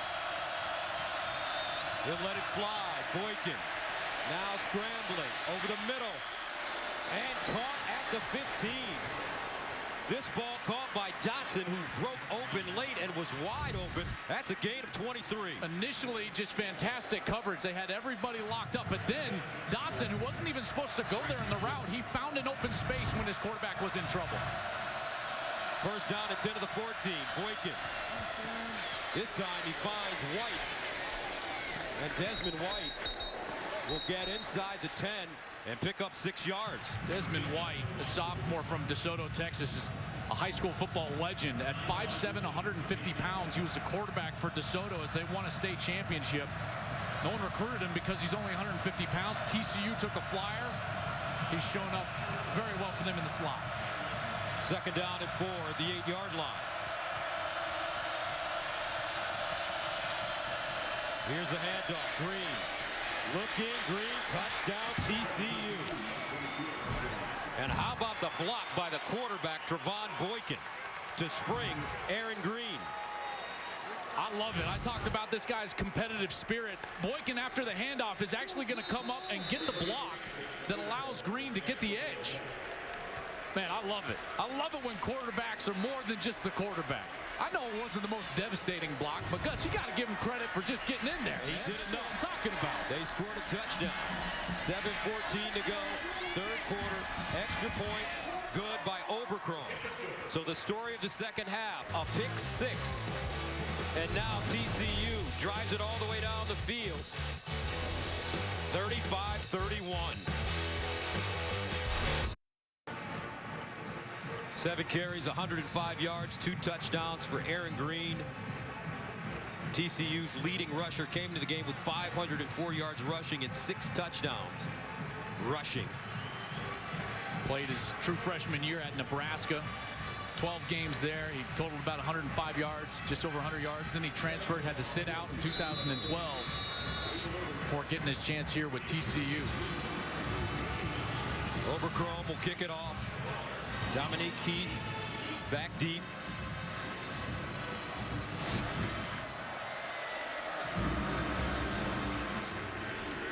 And Heath will take a knee in the end zone. The ALDS returns to FS1 tomorrow with Game 3 between the Blue Jays and Rangers, as Toronto must win to stay alive in the series, while Texas heads home with a chance to complete the sweep. Coverage begins at 7:30 p.m. Eastern, only on FS1. As a former professional baseball player, our Joe Klatt was in the San Diego organization, coming right out of high school. Who do you like so far?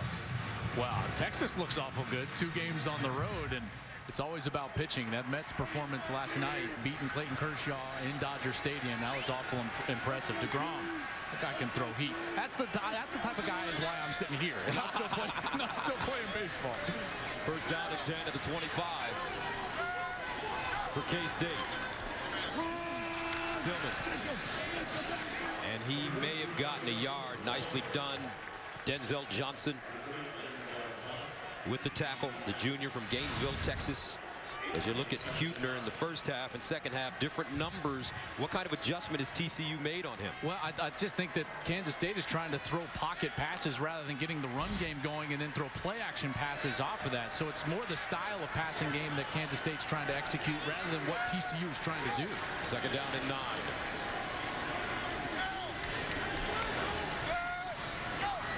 TCU showing blitz. They pick it up. Hubner, sideline, incomplete. Looked like he was attempting a back shoulder throw to Burton. This is just such good coverage. I've stressed this a couple of different times tonight, but wide receivers always cover themselves up by getting pushed all the way to the sideline. And that's exactly what Nick Orr did, number 18, sophomore from DeSoto, is he used the sideline as his friend. Push the wide receiver over. There's nowhere to throw the ball. 39 to the 26.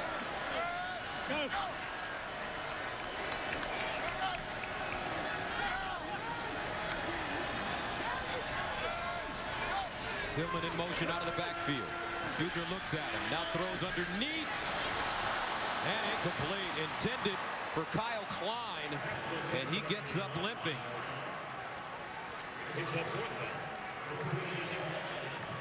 I thought that was a good ball from Hubner. He got the time. They ran that same in route that they completed to Burton on the last series for a big third down, but Klein unable to make the catch in the secondary. This defense is really starting to pick itself up. Nick Walsh will punt it inside his own 15. Devontae Turpin back deep. And he will catch the ball at the 35, a 39-yard punt. So let's take a look at the storylines. This is how we got here. Well, the first play of the game, Aaron Green goes 86 yards for a touchdown, but then Kansas State just started to fight and claw and get themselves back in this game. In fact, in the second quarter, they went on a 28-3 run, taking a big lead into halftime. But now in the third quarter, it's been all TCU. They get the pick six, just as a huge play, and then their offense finally gets on the field, sustains a drive, and pulls within 4 points. Boykin starts from his own 35. Boykin, pump fake. He'll run it and get a half yard. Will Geary closing in quickly. These defensive tackles for Kansas State, I think they've done a great job of not getting too wild in their rush. They know that Trevon Boykin is a sensational athlete and can run the football. And so they're staying where they're at, kind of a slow rush, so that when he does leave the pocket, they're in position to make the tackle. 2nd and 10. Boykin over the middle. And intercepted. That ball intercepted again by Elijah Lee. That's his second interception of the night. I'm sure this will get looked at because that's one of those plays where it's awful close to a trap. We'll have to see if Lee actually had his hands under the football.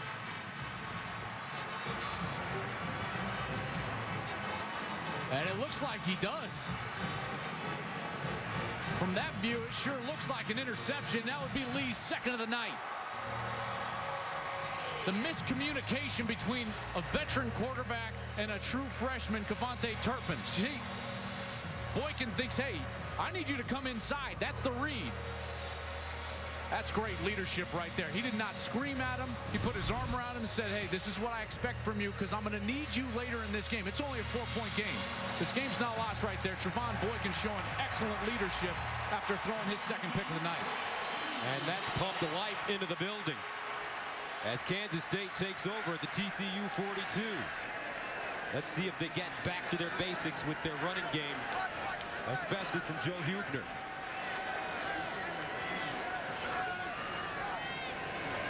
Hubner throws to the sideline again, and incomplete. Every time we've seen Hubner try to throw the ball down the field to his right, he's thrown it out of bounds. Cody Cook, the intended receiver. And he knew it. This is why he's so frustrated, because he realizes that that's his mistake. It's not the wide receiver not getting open. It's not an offensive lineman not staying on a block. It's the fact that he's given his team no chance by just throwing the ball right out of bounds. 2nd and 10.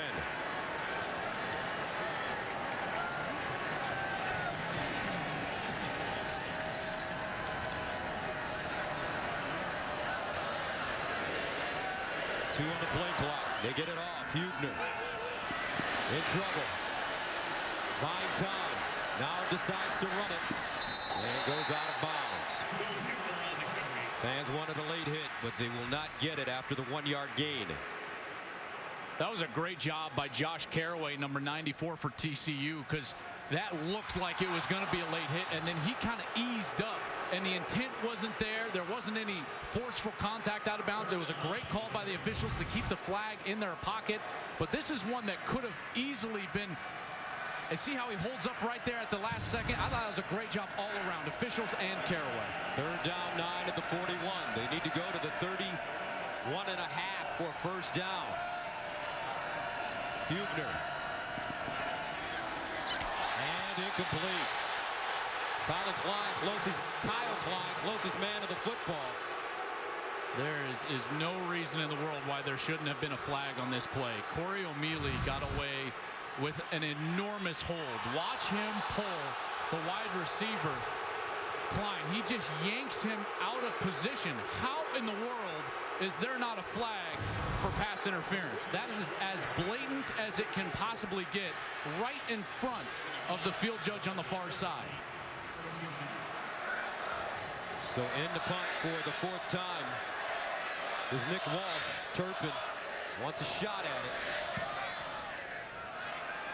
And Turpin with a fair catch at the 10-yard line. Well, there's no beating the new comedies Tuesday on Fox. John Stamos in Grandfathered and Rob Lowe on The Grinder. Our TV's new perfect pair. 2 comedies that are too funny. All new Tuesday on Fox. John Stamos never ages.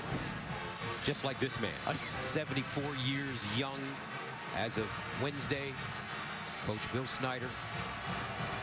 2015 College Football Hall of Fame inductee and one of just 4 coaches with 100 Big 8/Big 12 conference wins.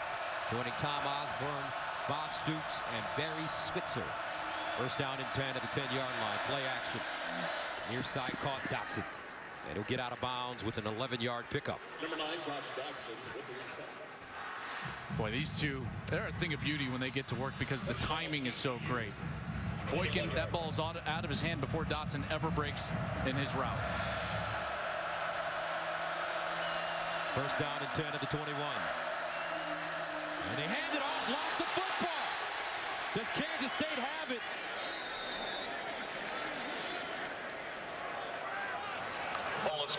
TCU will hold on. Boy, that ball was on the ground for quite a long time. This exchange is always the quarterback's responsibility. The running back has to have his eyes on the defense so that he can see the cuts. So the exchange there with the quarterback and running back is absolutely on Trevon Boykin's shoulders. Boykin with the presence of mind to jump on it. Second down and 10 at the 21. Boykin in trouble. Reverses. Steps up. On the move. Boykin. And he gets out of bounds. A 5-yard gain.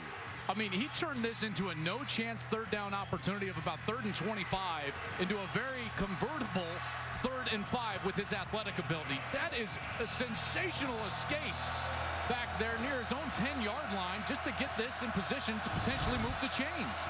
3rd down and 5 to the 26. Kyle Hicks comes in at running back.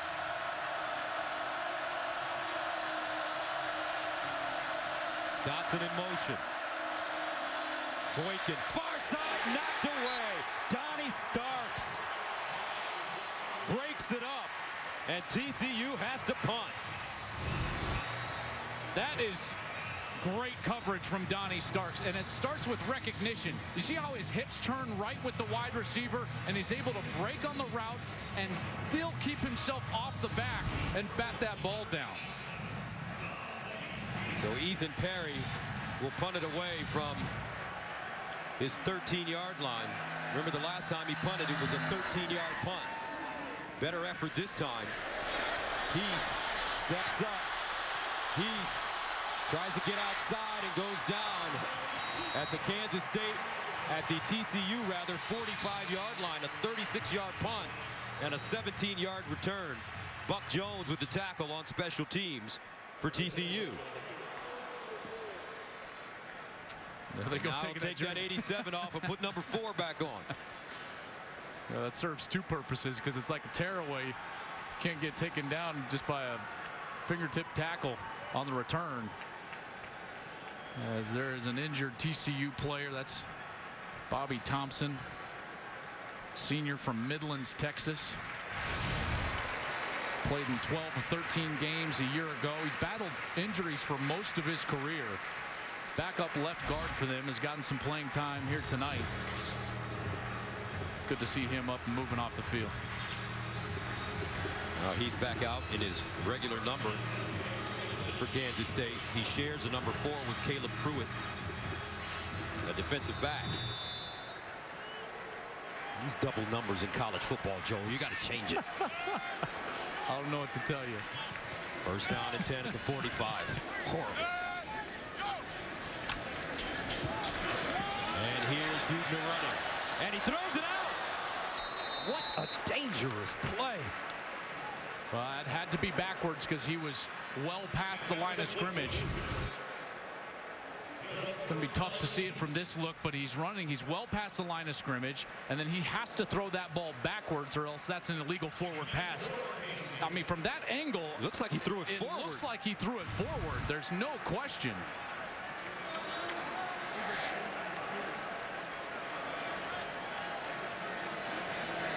Second and 4.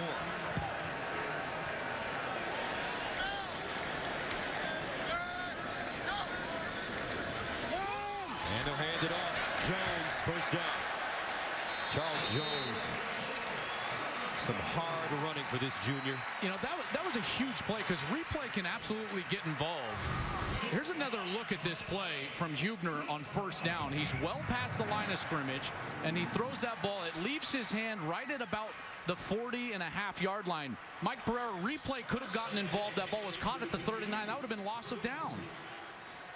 Clearly would have. You'd have gone back, and it would have been actually 2nd and 10 with the loss of down penalty instead of 1st and 5 on the play. But they maybe felt that wasn't a big enough issue to stop it. Here's Jones again trying to spin, and he's chopped down by Howard. But as we always know, calls tend to even themselves out. Remember the holding by O'Mealy, or the pass interference by O'Mealy that wasn't called. On the last series would have given them an automatic first down the field. You're exactly right. In the ebb and flow, you can get upset with singular calls, but in the grand scheme of things, generally they even themselves out. 2nd and 10 at the 33. You are the voice of reason, my friend. 25 years. Hubner hands it off. Jones around the corner with a burst of speed. First down, Charles Jones. A 19-yard gain.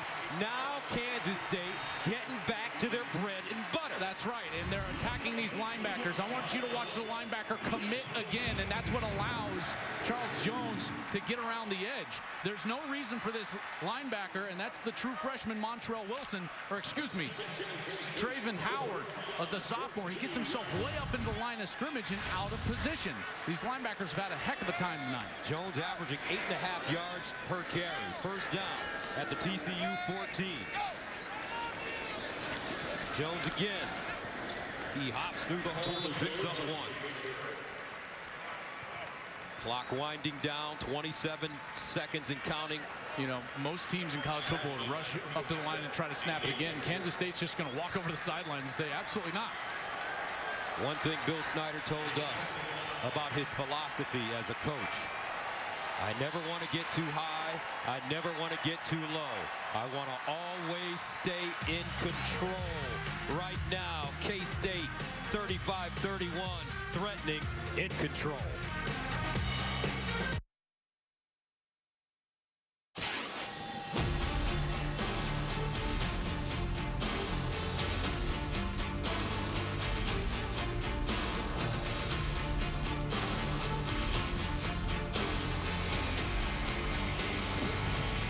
Let's take a look at the scoring by quarter. Well, that second quarter really set Kansas State up here for a run here in the fourth quarter, up by 4 points. Second down and 9 at the TCU 13-yard line for K-State. You know, they figured something out down here in the red zone, Gus. They were perfect last week. They've been perfect this week as well.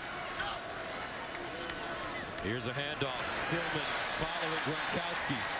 I'll tell you what, he doesn't make a lot of plays that show up in the stat sheet, but Glenn Gronkowski, as I mentioned, one service has him tabbed as the 9th best NFL prospect in the Big 12. And it's because the NFL still will use that hybrid fullback tight end type, even though it's basically left college football except for here in Manhattan, Kansas. And I just love the fact that he gets so much play and run and publicity here in Kansas State. Can you imagine the wrestling matches with his brothers? Third down and 3 at the 7. Oh, man. Hubner keeps it. Picks up a first down as he's tackled at the 2.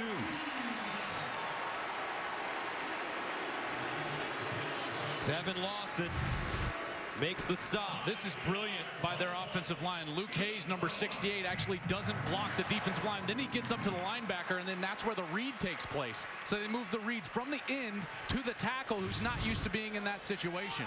That's just excellent design right now from Dana Dimmel and Del Miller, the co-offensive coordinators. First down and goal at the 2. The quarterback sneak has been effective when they get this close. But this time, Hubner not under center. He'll run it, breaks it inside and dives. This Ahaku making the tackle as that sets up 2nd and goal from the 1. Here comes that big formation. They're bringing in their 2 tight ends plus Winston Dimmel. They'll also have Glenn Gronkowski in the game.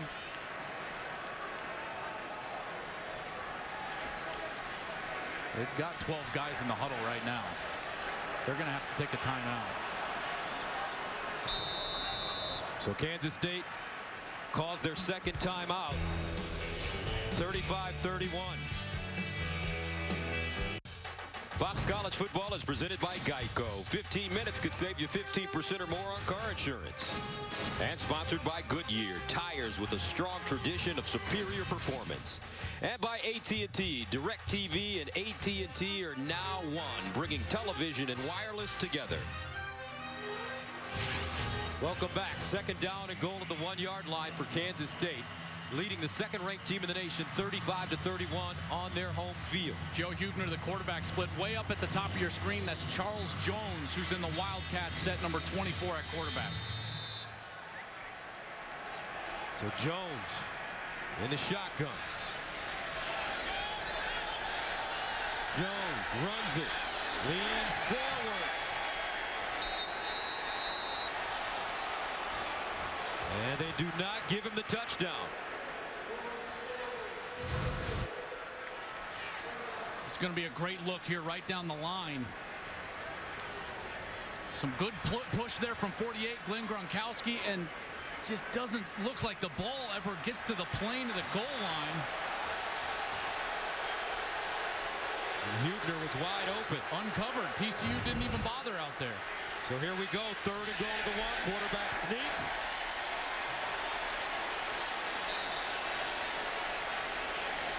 Touchdown.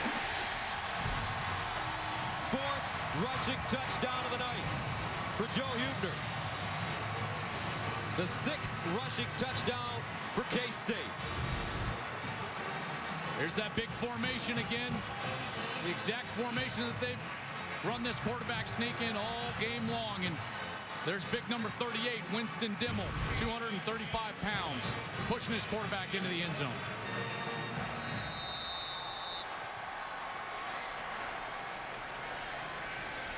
So with 12 minutes and 21 seconds remaining, Jake Cantelli comes in. Extra point is good.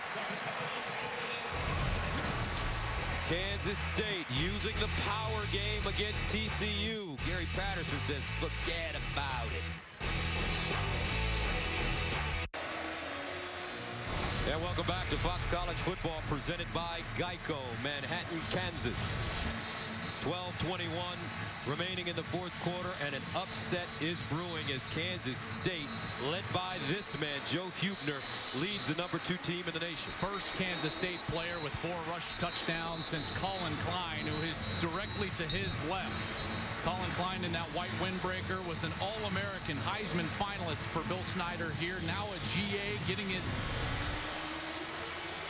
coaching feet wet, so to say. He was 3rd behind Manti Te'o and Johnny Manziel, and he's watched the quarterback this year, Joe Hubner, have one heck of a football game against the number 2 team in the land. Jake Cantelli will send it away. Cavante Turpin and Kyle Hicks are back deep. Trevon Boykin itching to get back on the field. This one popped up in the air and fielded at the 25-yard line by Cody Small. And he'll get to the 30. Let's go to Los Angeles for a game break. Gus, thanks. Well, number 4 Michigan State may be looking a little ahead to their matchup with Michigan next week. Trailed in the 3rd against Rutgers, but Starting to figure it out, Connor Cook finds DeAnthony Arnett 25 yards for the touchdown. Michigan State up 24-14 in the third quarter. Gus, Joel. All right, thank you very much. That should be a terrific ball game next week. Jim Harbaugh's Michigan Wolverines playing extremely well. First down and 10 at the 30. Turpin in motion out of the backfield. Boykin near side, ball caught by Juwan Story. And he gets out of bounds after a 9-yard gain. Story started his career at Florida after he was a 4-star recruit, then transferred to TCU, had to sit out in 2012, but played 13 games last season. Second down and 1 at the 39.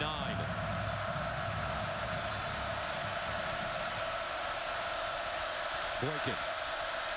Underneath, incomplete. That ball thrown behind Turpin. You can see these young receivers are the only receivers that Boykin has a hard time with their timing and their spacing. The older guys, Dotson, Story, Listenby, they're always in the right place at the right time. He's got to get on the same page with those guys. Third down and 1 at the 39.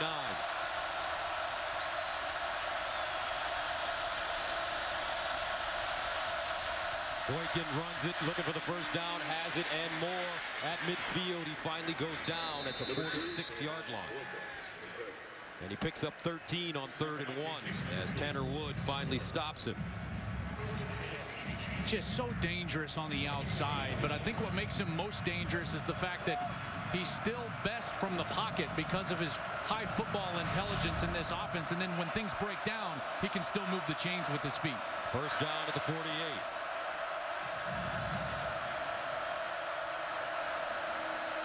Aaron Green bottled up, navigating, and finally slides down at the line of scrimmage. Kansas State left side of the defensive line getting a great push. Guys like Will Geary and Travis Britz. I know Coach Wanstead talked about Travis Britz in the pregame show, one of his impact players. He's been great today, holding up that offensive line, allowing the linebackers to scrape across and make tackles. Second down and 10 at the 48. And another handoff as Green pushes the pile forward. Gets to the 45. Well, with the way Kansas State's offense is rolling, I think this might be 4-down territory already with about 10.5 minutes left. So with a couple of downs, I've got to be looking towards my stud, Josh Doxson, number 9. He's going to be at the bottom of your screen. Right next to Turpin. Turpin in the slot. Dotson and Listenby, the 3 receivers at the bottom.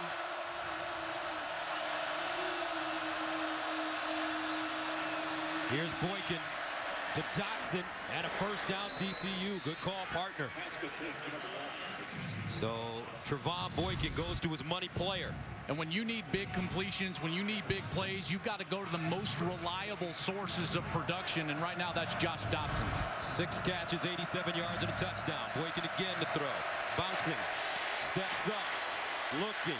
Decides to run it. All over the field. Boykin still moving. And finally hog-tied as he ran 1 yard and finally got stopped.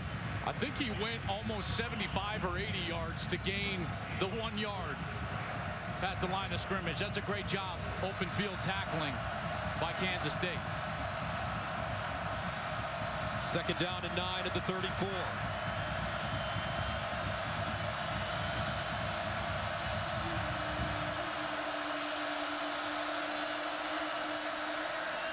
Over the middle and caught by Dotson. First down at the 20. I love what they're doing. Number 5, Jesse Mack, is in the ball game.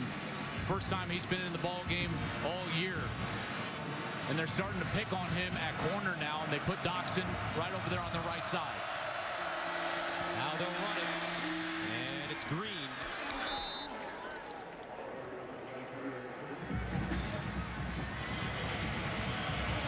You know, what's easy for them is they don't have to panic and go fast here inside of 9 minutes because this is normal course of offense.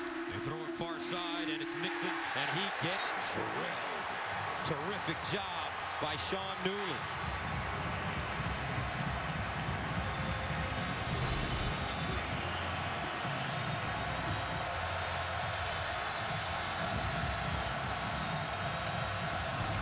comes the crowd at Bill Snyder Family Stadium. 3rd down and 3 at the 14. Dotson's got the mismatch at the top of the screen. Watch Juwan Story at the bottom. He's got great size at 6'4".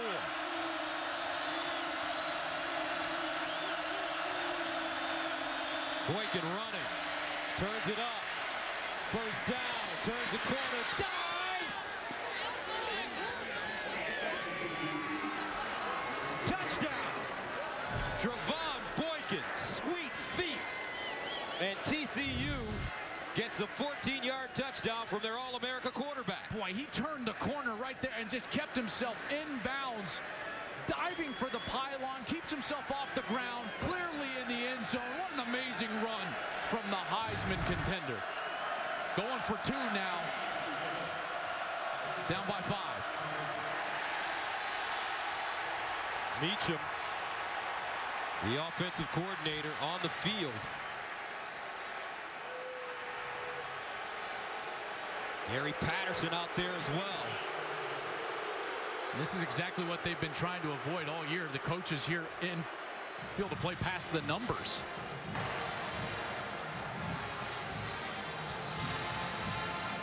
There is no foul for unsportsmanlike conduct. We failed to give them the option on which hash they would attempt their 2-point conversion from. There is no foul.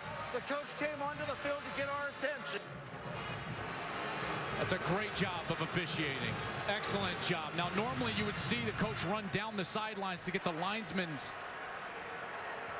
attention rather than run out into the middle of the field. And Meacham is still saying, hey, we want it on the left hash. Why have they not moved the ball? He's told them about 1,000 times, and now finally they're going to put the ball on the left hash. 2-point plays with a right-handed quarterback. You always want the ball on the left hash so you can roll him to the right, and it makes an easier throw. So here we go, the 2-point conversion. Boykin looks right, lobs it in the air. Incomplete. Intended for Desmond White. And he was open. The drama building in the Little Apple. TCU ranked number 2. Trying to make a comeback. Kansas State, can they hold them off? Snap and placement. Kick on the way. It looks good. It is good. He hit it. Kansas State leads with 3 seconds to go. It's 33-31. Jack Cantelli does it. Last time the 2 teams played here in Manhattan. Jake Cantelli with the game winner. 7:55 to go in the 4th. TCU sending it away as Heath will catch it 8 yards deep and take a knee. So Joe Huebner with 7:55 to go. He needs that 6-minute drive. He absolutely does. This is all game management. This is situational football at its best. Kansas State will not want to snap the ball like they have all game until it's under 5 seconds, because they don't want Boykin to have any more chances. They would love to end this game on the field if they could. It's not necessarily about points as much as it is about time of possession on this drive. 1st down and 10 at the 25-yard line for Joe Huebner, who's rushed for 118. He's thrown for 118 yards and rushed for 129. Klein in motion. Huebner, pump fake. Winds up. And broken up. Intended for Zach Ruder. But that ball broken up by Corey O'Mealy. I am shocked that they tried to do this. Not only does it stop the clock, but the safeties were deep. They had the chance to check out of this. Huebner looked at the sidelines, and that should have been picked off. O'Mealy had a heck of a chance there, the senior from Miami, to actually pick that ball off when the run game has been working so well. I still don't understand why Kansas State continues to throw the ball on 1st down. 2nd and 10.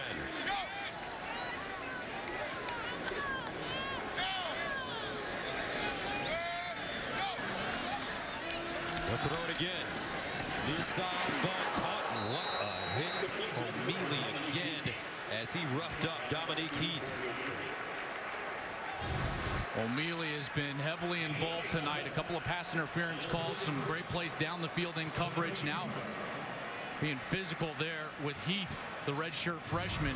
This is a huge third down. Trevon Boykin chomping at the bit on the TCU sideline to get back on the field. Empty backfield for Huebner.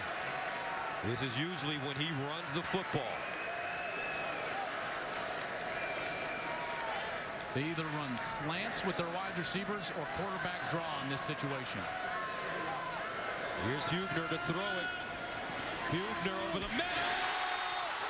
Caught! Deontay Burton with a circus catch as he holds on and picks up a first down for K-State. He caught it twice.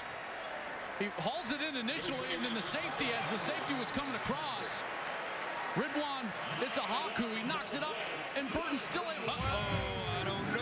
I don't know about that either, because he hadn't controlled the ball before it touched the ground. The ruling on the field of a completed catch is under further review. And based on that last look, doesn't look good for K-State. You know, it's not about the ball touching the ground, but in order for the ball to touch the ground, Gus, you have to have full control of it. And there's definitely not control on that play. Mike Pereira back in Los Angeles, our rules official. Are you seeing what we're seeing? I'm seeing exactly what you're seeing, Joel. You're going to see actually the ball roll out of his hands here, and then as he's going to the ground, the ball turns over his arm and hits the ground. So, to me, I agree with you. This is an incomplete pass. Have to have clear control, and when it hits the ground, you got to maintain that control. Didn't do it here, in my opinion.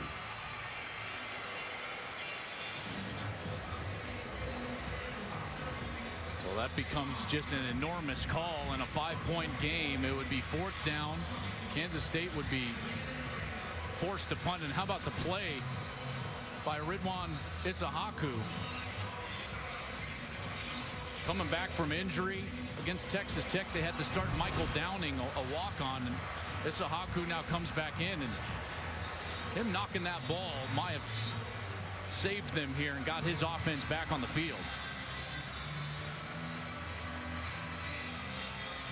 To say that I'm shocked that Kansas State threw the ball 3 straight plays. Didn't run it, didn't take time off the clock, especially if this is an incomplete pass. It's an understatement of all understatements, Gus. I mean, at that point, they were forced to throw it on that 3rd down. But the way that they've been churning clock and yards running the football, I thought that's exactly where they would go with Glenn Gronkowski, and Isahaku just got his quarterback back on the field, it looks like.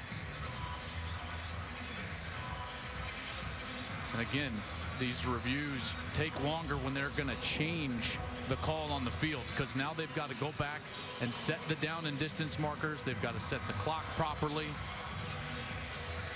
because the chains have already moved. Given Kansas State a first down at the 41-yard line, they'll have to move back. They're trying to get all those specifics and logistics ironed out. After further review, the pass hit the ground. It's incomplete. It'll be 4th down and 3 from the 32-yard line, position 1. Will the clock operator please reset the clock to 6:59. 6:59 on the clock, 4th and 3. So Gary Patterson with a pep in his step now, as Nick Walsh comes in to punt it away. Devontae Turpin. Gus, biggest thing for TCU right here, you cannot jump off sides. Kansas State in this situation likes to do that thing where everyone just puts their hand down on the ground quickly. They could get a free first down if TCU jumps off sides. Here's a snap. Walsh sends it away. High spiraling punt. Turpin back deep. And he has it at the 25-yard line. So one of the great players in America, Trevon Boykin, a Heisman candidate, gets a chance. 6:51 to go in the 4th. His team down. Fox College Football presented by Geico is sponsored by Colonel Sanders Kentucky Fried Chicken. It's still finger licking good. The last Last time TCU trailed by 18 points at any point in a game and won. 2005 against BYU. They trailed 34-16 and won at 51-50. Now the All-American steps on the field. He'll start from the 25-yard line. TCU in this game trailed 35-17 at halftime. Boykin hands it off to Aaron Green with room, and Green will get past the 30 up to the 32. Sean Newland making the tackle. You know, quarterbacks in college football can put up great numbers, but great quarterbacks play well in tight ball games late in the fourth quarter. Boykin thrown for 68%, 2 touchdowns in fourth quarter games within 1 possession. Gain of 6, 2nd and 4 at the 31.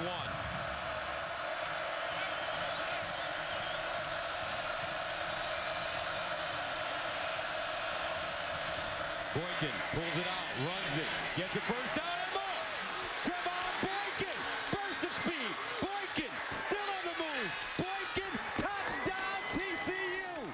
Wow, 69 yards.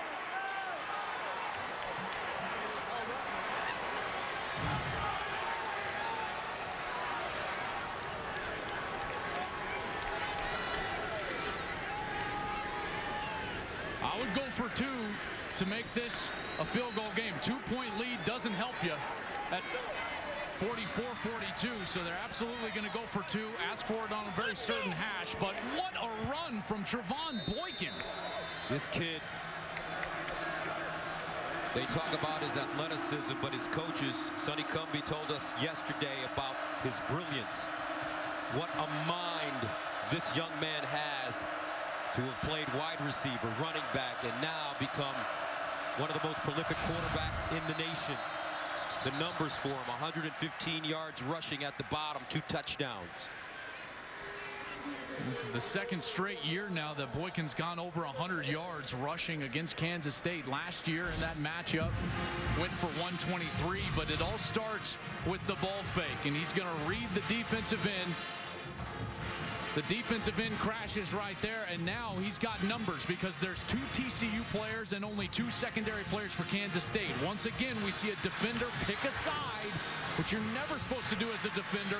Boykin goes opposite, and then it's just the Jets to get in the end zone. How about that athleticism? And when you talk to the pro scouts, they can't criticize anything about Trevon Boykin except for his size, only 6 feet. But there is a player that's 6 feet, 209 pounds, that's played 15 seasons in the NFL, thrown for 57,000 yards, 400 touchdowns, won the Super Bowl. His name is Drew Brees. TCU going for 2.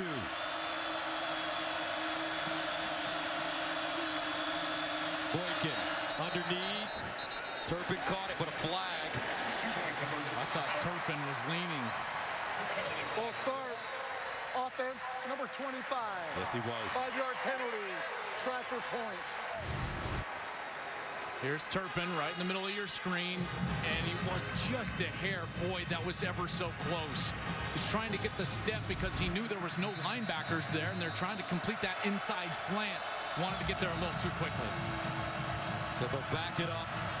5 yards. 2-point conversion attempt for TCU. Boykin, low snap, handle. Boykin over the middle. Caught. Dotson. TCU successful on the 2-point conversion. Trevon Boykin. What a run. Dotson found a soft spot. Horned Frogs on top, 45-42. Trevon Boykin gives TCU a 45-42 advantage. But a lot of time left in this game, 6:07. Kansas State will get the ball. Boykin in the 4th has rushed 4 times for 97 yards and 2 touchdowns. This one kicked out of the end zone. K-State will start from the 25. Gary Patterson, their head coach. We had a chance to spend some time with him in the team hotel, enthusiastic, nervous, proud of his guys. Of course, attended Kansas State, Gus, and as he told us, the homecomings are over. They don't treat me like a distinguished alum any longer. I'm absolutely the enemy. But now his team with a 3-point lead. Bill Snyder, his team starting from the 25. Huebner throws it. Burton. As Huebner forced that one into a tight space. Boy, that was a great grab with the safety crossing in front of Burton's face. Excellent concentration hauling that one in for a first down. Burton has had a very solid game. 4 catches, 57 yards. A gain of 15. First down at the 40.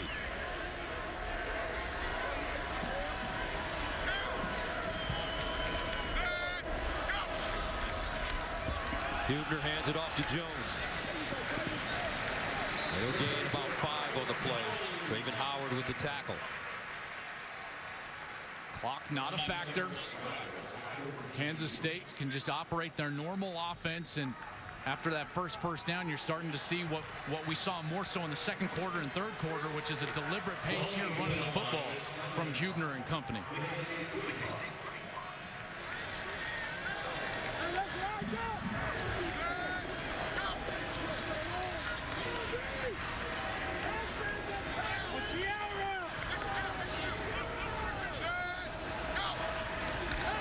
Huebner up the sideline again. Incomplete flag. Intended for Heath. Denzel Johnson covering, and he'll be called for interference.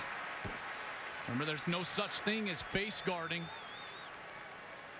but contact is what the call will be if there is any contact, and there was definitely a little contact before that ball arrived. Clearly impeding his path to the ball as Heath tried to go up and over. Pass interference. Defense, number 30. 15. Automatic first down. So now the ball marked at the TCU 40-yard line. 5th pass interference penalty against TCU tonight. First down for Joe Huebner.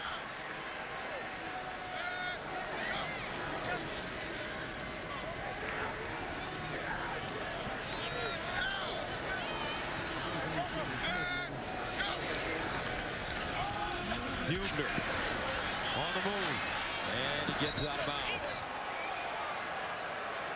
Denzel Johnson chasing him out of play, and it's a 2-yard gain.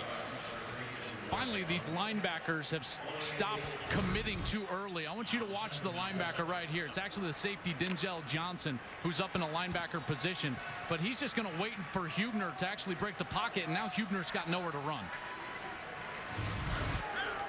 Second down and 8 at the 37. 45-42 TCU.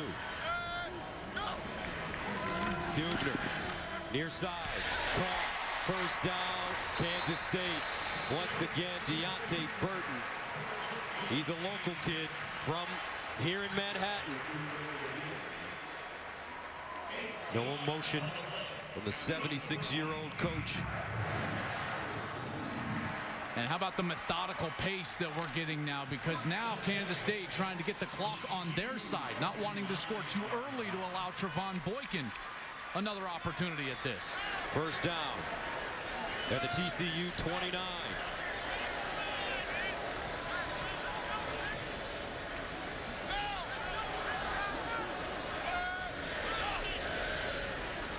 They hand it off. Jones. And Jones leaning forward, gets to the 25. Josh Caraway with the tackle. And you're absolutely right. What a patient approach by this Kansas State team right now. moving the ball effectively. Jake Cantelli warming up on the sideline. 2nd down and 6.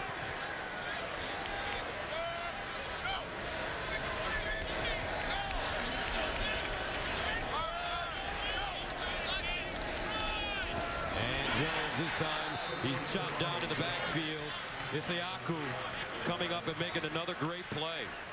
Well, that's exactly what you want to try to avoid. He's going to come up and actually blitz from the safety position. And what I love about it is he shows it late after this hitter's head actually picked up. So Kansas State was unable to check out of that play, which they would have loved to once they seen that blitz. So a huge play coming up after the 4-yard loss. 3rd down and 10 at the 29.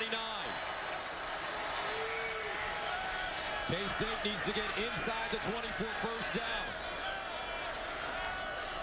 Burton has been the man. Hubner, near side, caught out of bounds, not enough for the 1st. This time it's Heath. Oh, what a decision Bill Snyder has to make now. They've been so successful on these 1-yard attempts with the quarterback sneak, and they're going to send Cantelli out and kick this thing to tie it up. Jake Cantelli has not attempted a field goal in this game. He's flip-flopped in the starting job with Matthew McCrane this season. This from 37 yards away.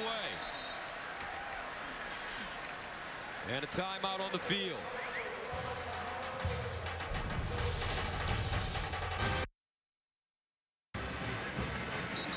As Bill Snyder had a change of mind about kicking this field goal. I think he should have a change of mind. You don't want to leave Trevon Boykin a tie ball game. Even if you make this, there's a minute 52 left. This is a lot of faith in their defense if they're going to send Cantelli out here and actually kick this thing. And after a timeout, this is not where you want to try a fake field goal because the defense has had a chance to talk about it. So Cantelli back out on the field last week versus Oklahoma State after making his first 7 field goals this season. He missed his only attempt, a 43-yarder. Patterson telling him, don't even rush at this point. You just got to stay home for a possible fake. From 37 yards away, Jake Cantelli.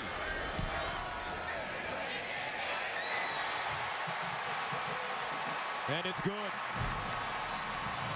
Cantelli, ice water in his veins. Levels this game with 1:47 to go.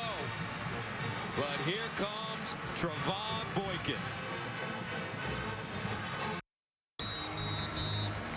Jake Cantelli with the 37-yard field goal ties the game at 45. I know you had a different opinion. You thought that they should have gone for it and not given Trevon Boykin and TCU an opportunity to score with a lot of time left on the clock. Very high percentage of their touchdowns happen inside of 2 minutes, so they're basically running their regular offense. They've got 2 timeouts. He's one of the best players in America. I thought that was Kansas State's chance to win the game right there. I wouldn't trust the defense, but Bill Snyder has won a lot of football games here, trusting a defense that's very fundamentally sound. Ian Patterson to kick it off. Turbin will get a shot. He's dangerous. Turbin to the 20. Turbin all the way up to the 35, make it the 36-yard line. So let's take a look at how we got here. I mean, what a game it's been just in the second half alone. Into the first possession of the second half, and it was Kindred that had the pick 6. Then TCU got rolling. Kansas State in that run game. Hubner's 4th rush TD, and then it was all Trevon Boykin. Just a sensational run to give them the lead before Kansas State went all the way back down the field and tied it at 45. Trevon Boykin, first down at his own 36.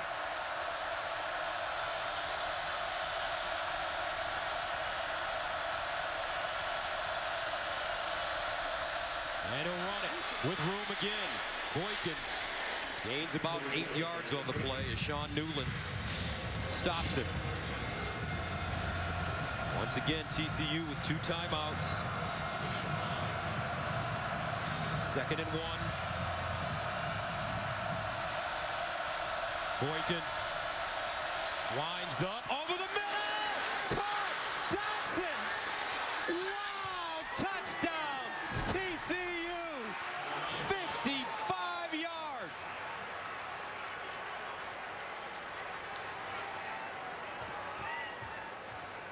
Right on the money. The mismatch on the outside. Remember, for Kansas State, Jesse Mack has been playing number 5. That's the All-American Josh Dotson. As soon as Mack gets turned around, he goes to the post. Boykin puts it on him in stride so he can run for a touchdown. That is too easy inside of 2 minutes. Dotson, 8 catches, 155 yards, and 2 touchdowns. Extra point is good. TCU ranked number 2 in the nation. Why? Because they have 2 incredible talents. Trevon Boykin to Josh Dotson, 52-45.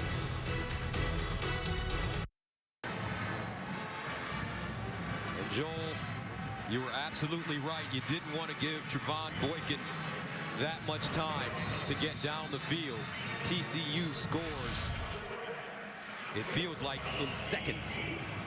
4th straight game for Dotson with 100 yards. This guy showing you why he's a Biletnikoff front runner, and Trevon Boykin showing you why he's a Heisman front runner at this point. Dominique Heath will let it bounce out of the end zone, and K-State will start from the 25-yard line.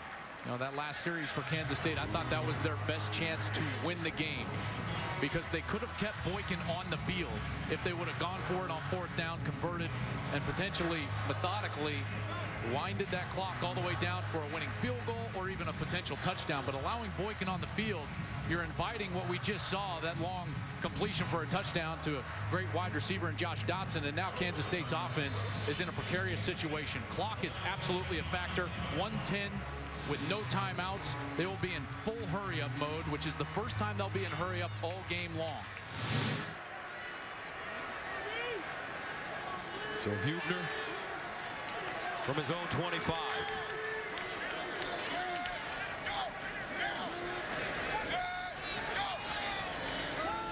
Here's Hubner. Rolls out of the pocket. Throws. Incomplete.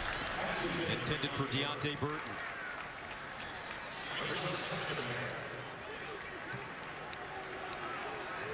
This young secondary for TCU. At this point, they're charged with one thing: deeper than the deepest. That's all they have to be worried about. Derek Kindred, the senior, the veteran in that group, he's got to be communicating to all of his young players in front of him not to jump any short routes.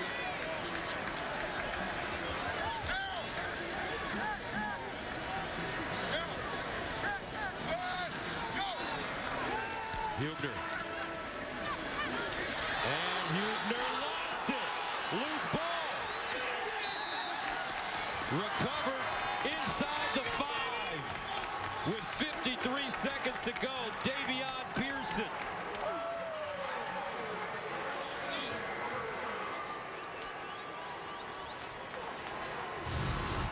Here he comes. Here's the pressure. I believe that's Montrell Wilson, the true freshman linebacker. And it's just a delayed blitz. He held the ball, and finally that blitz gets home. And Wilson from Keller, Texas, gets the job done. Those linebackers had a bullseye on them all game long because they were young, they're small, 190 pounds for Howard, 208 for Wilson. And then they make the biggest play of the night, sealing this victory for the Horned Frogs. No timeouts for K-State, and Hubner in tears on the sideline.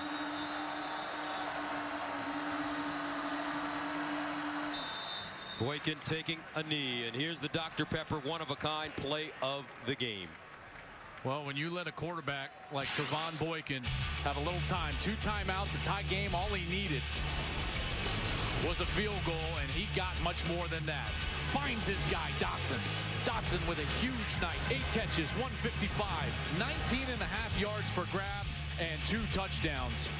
Showing you why those two are a couple of the best in the entire country. What a win. And they escape again. Last time they were on the road, they escaped Lubbock with that 55-52 win.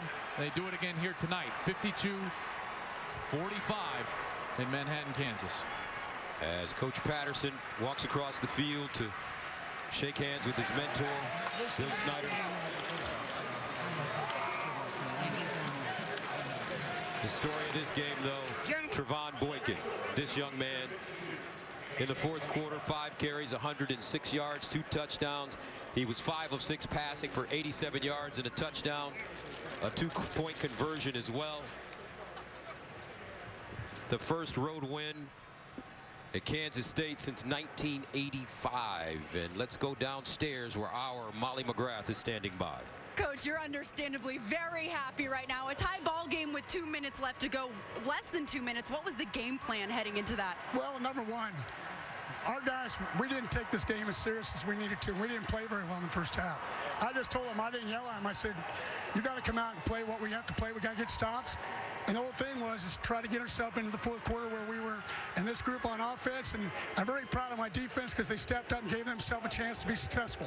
Your quarterback, Trevon Boykin, took over in the fourth quarter, making plays with his legs, connecting with Josh Doxson. How valuable is his composure in big games like this? You know, it's like I said before the ball game, Josh and Trayvon are special cats.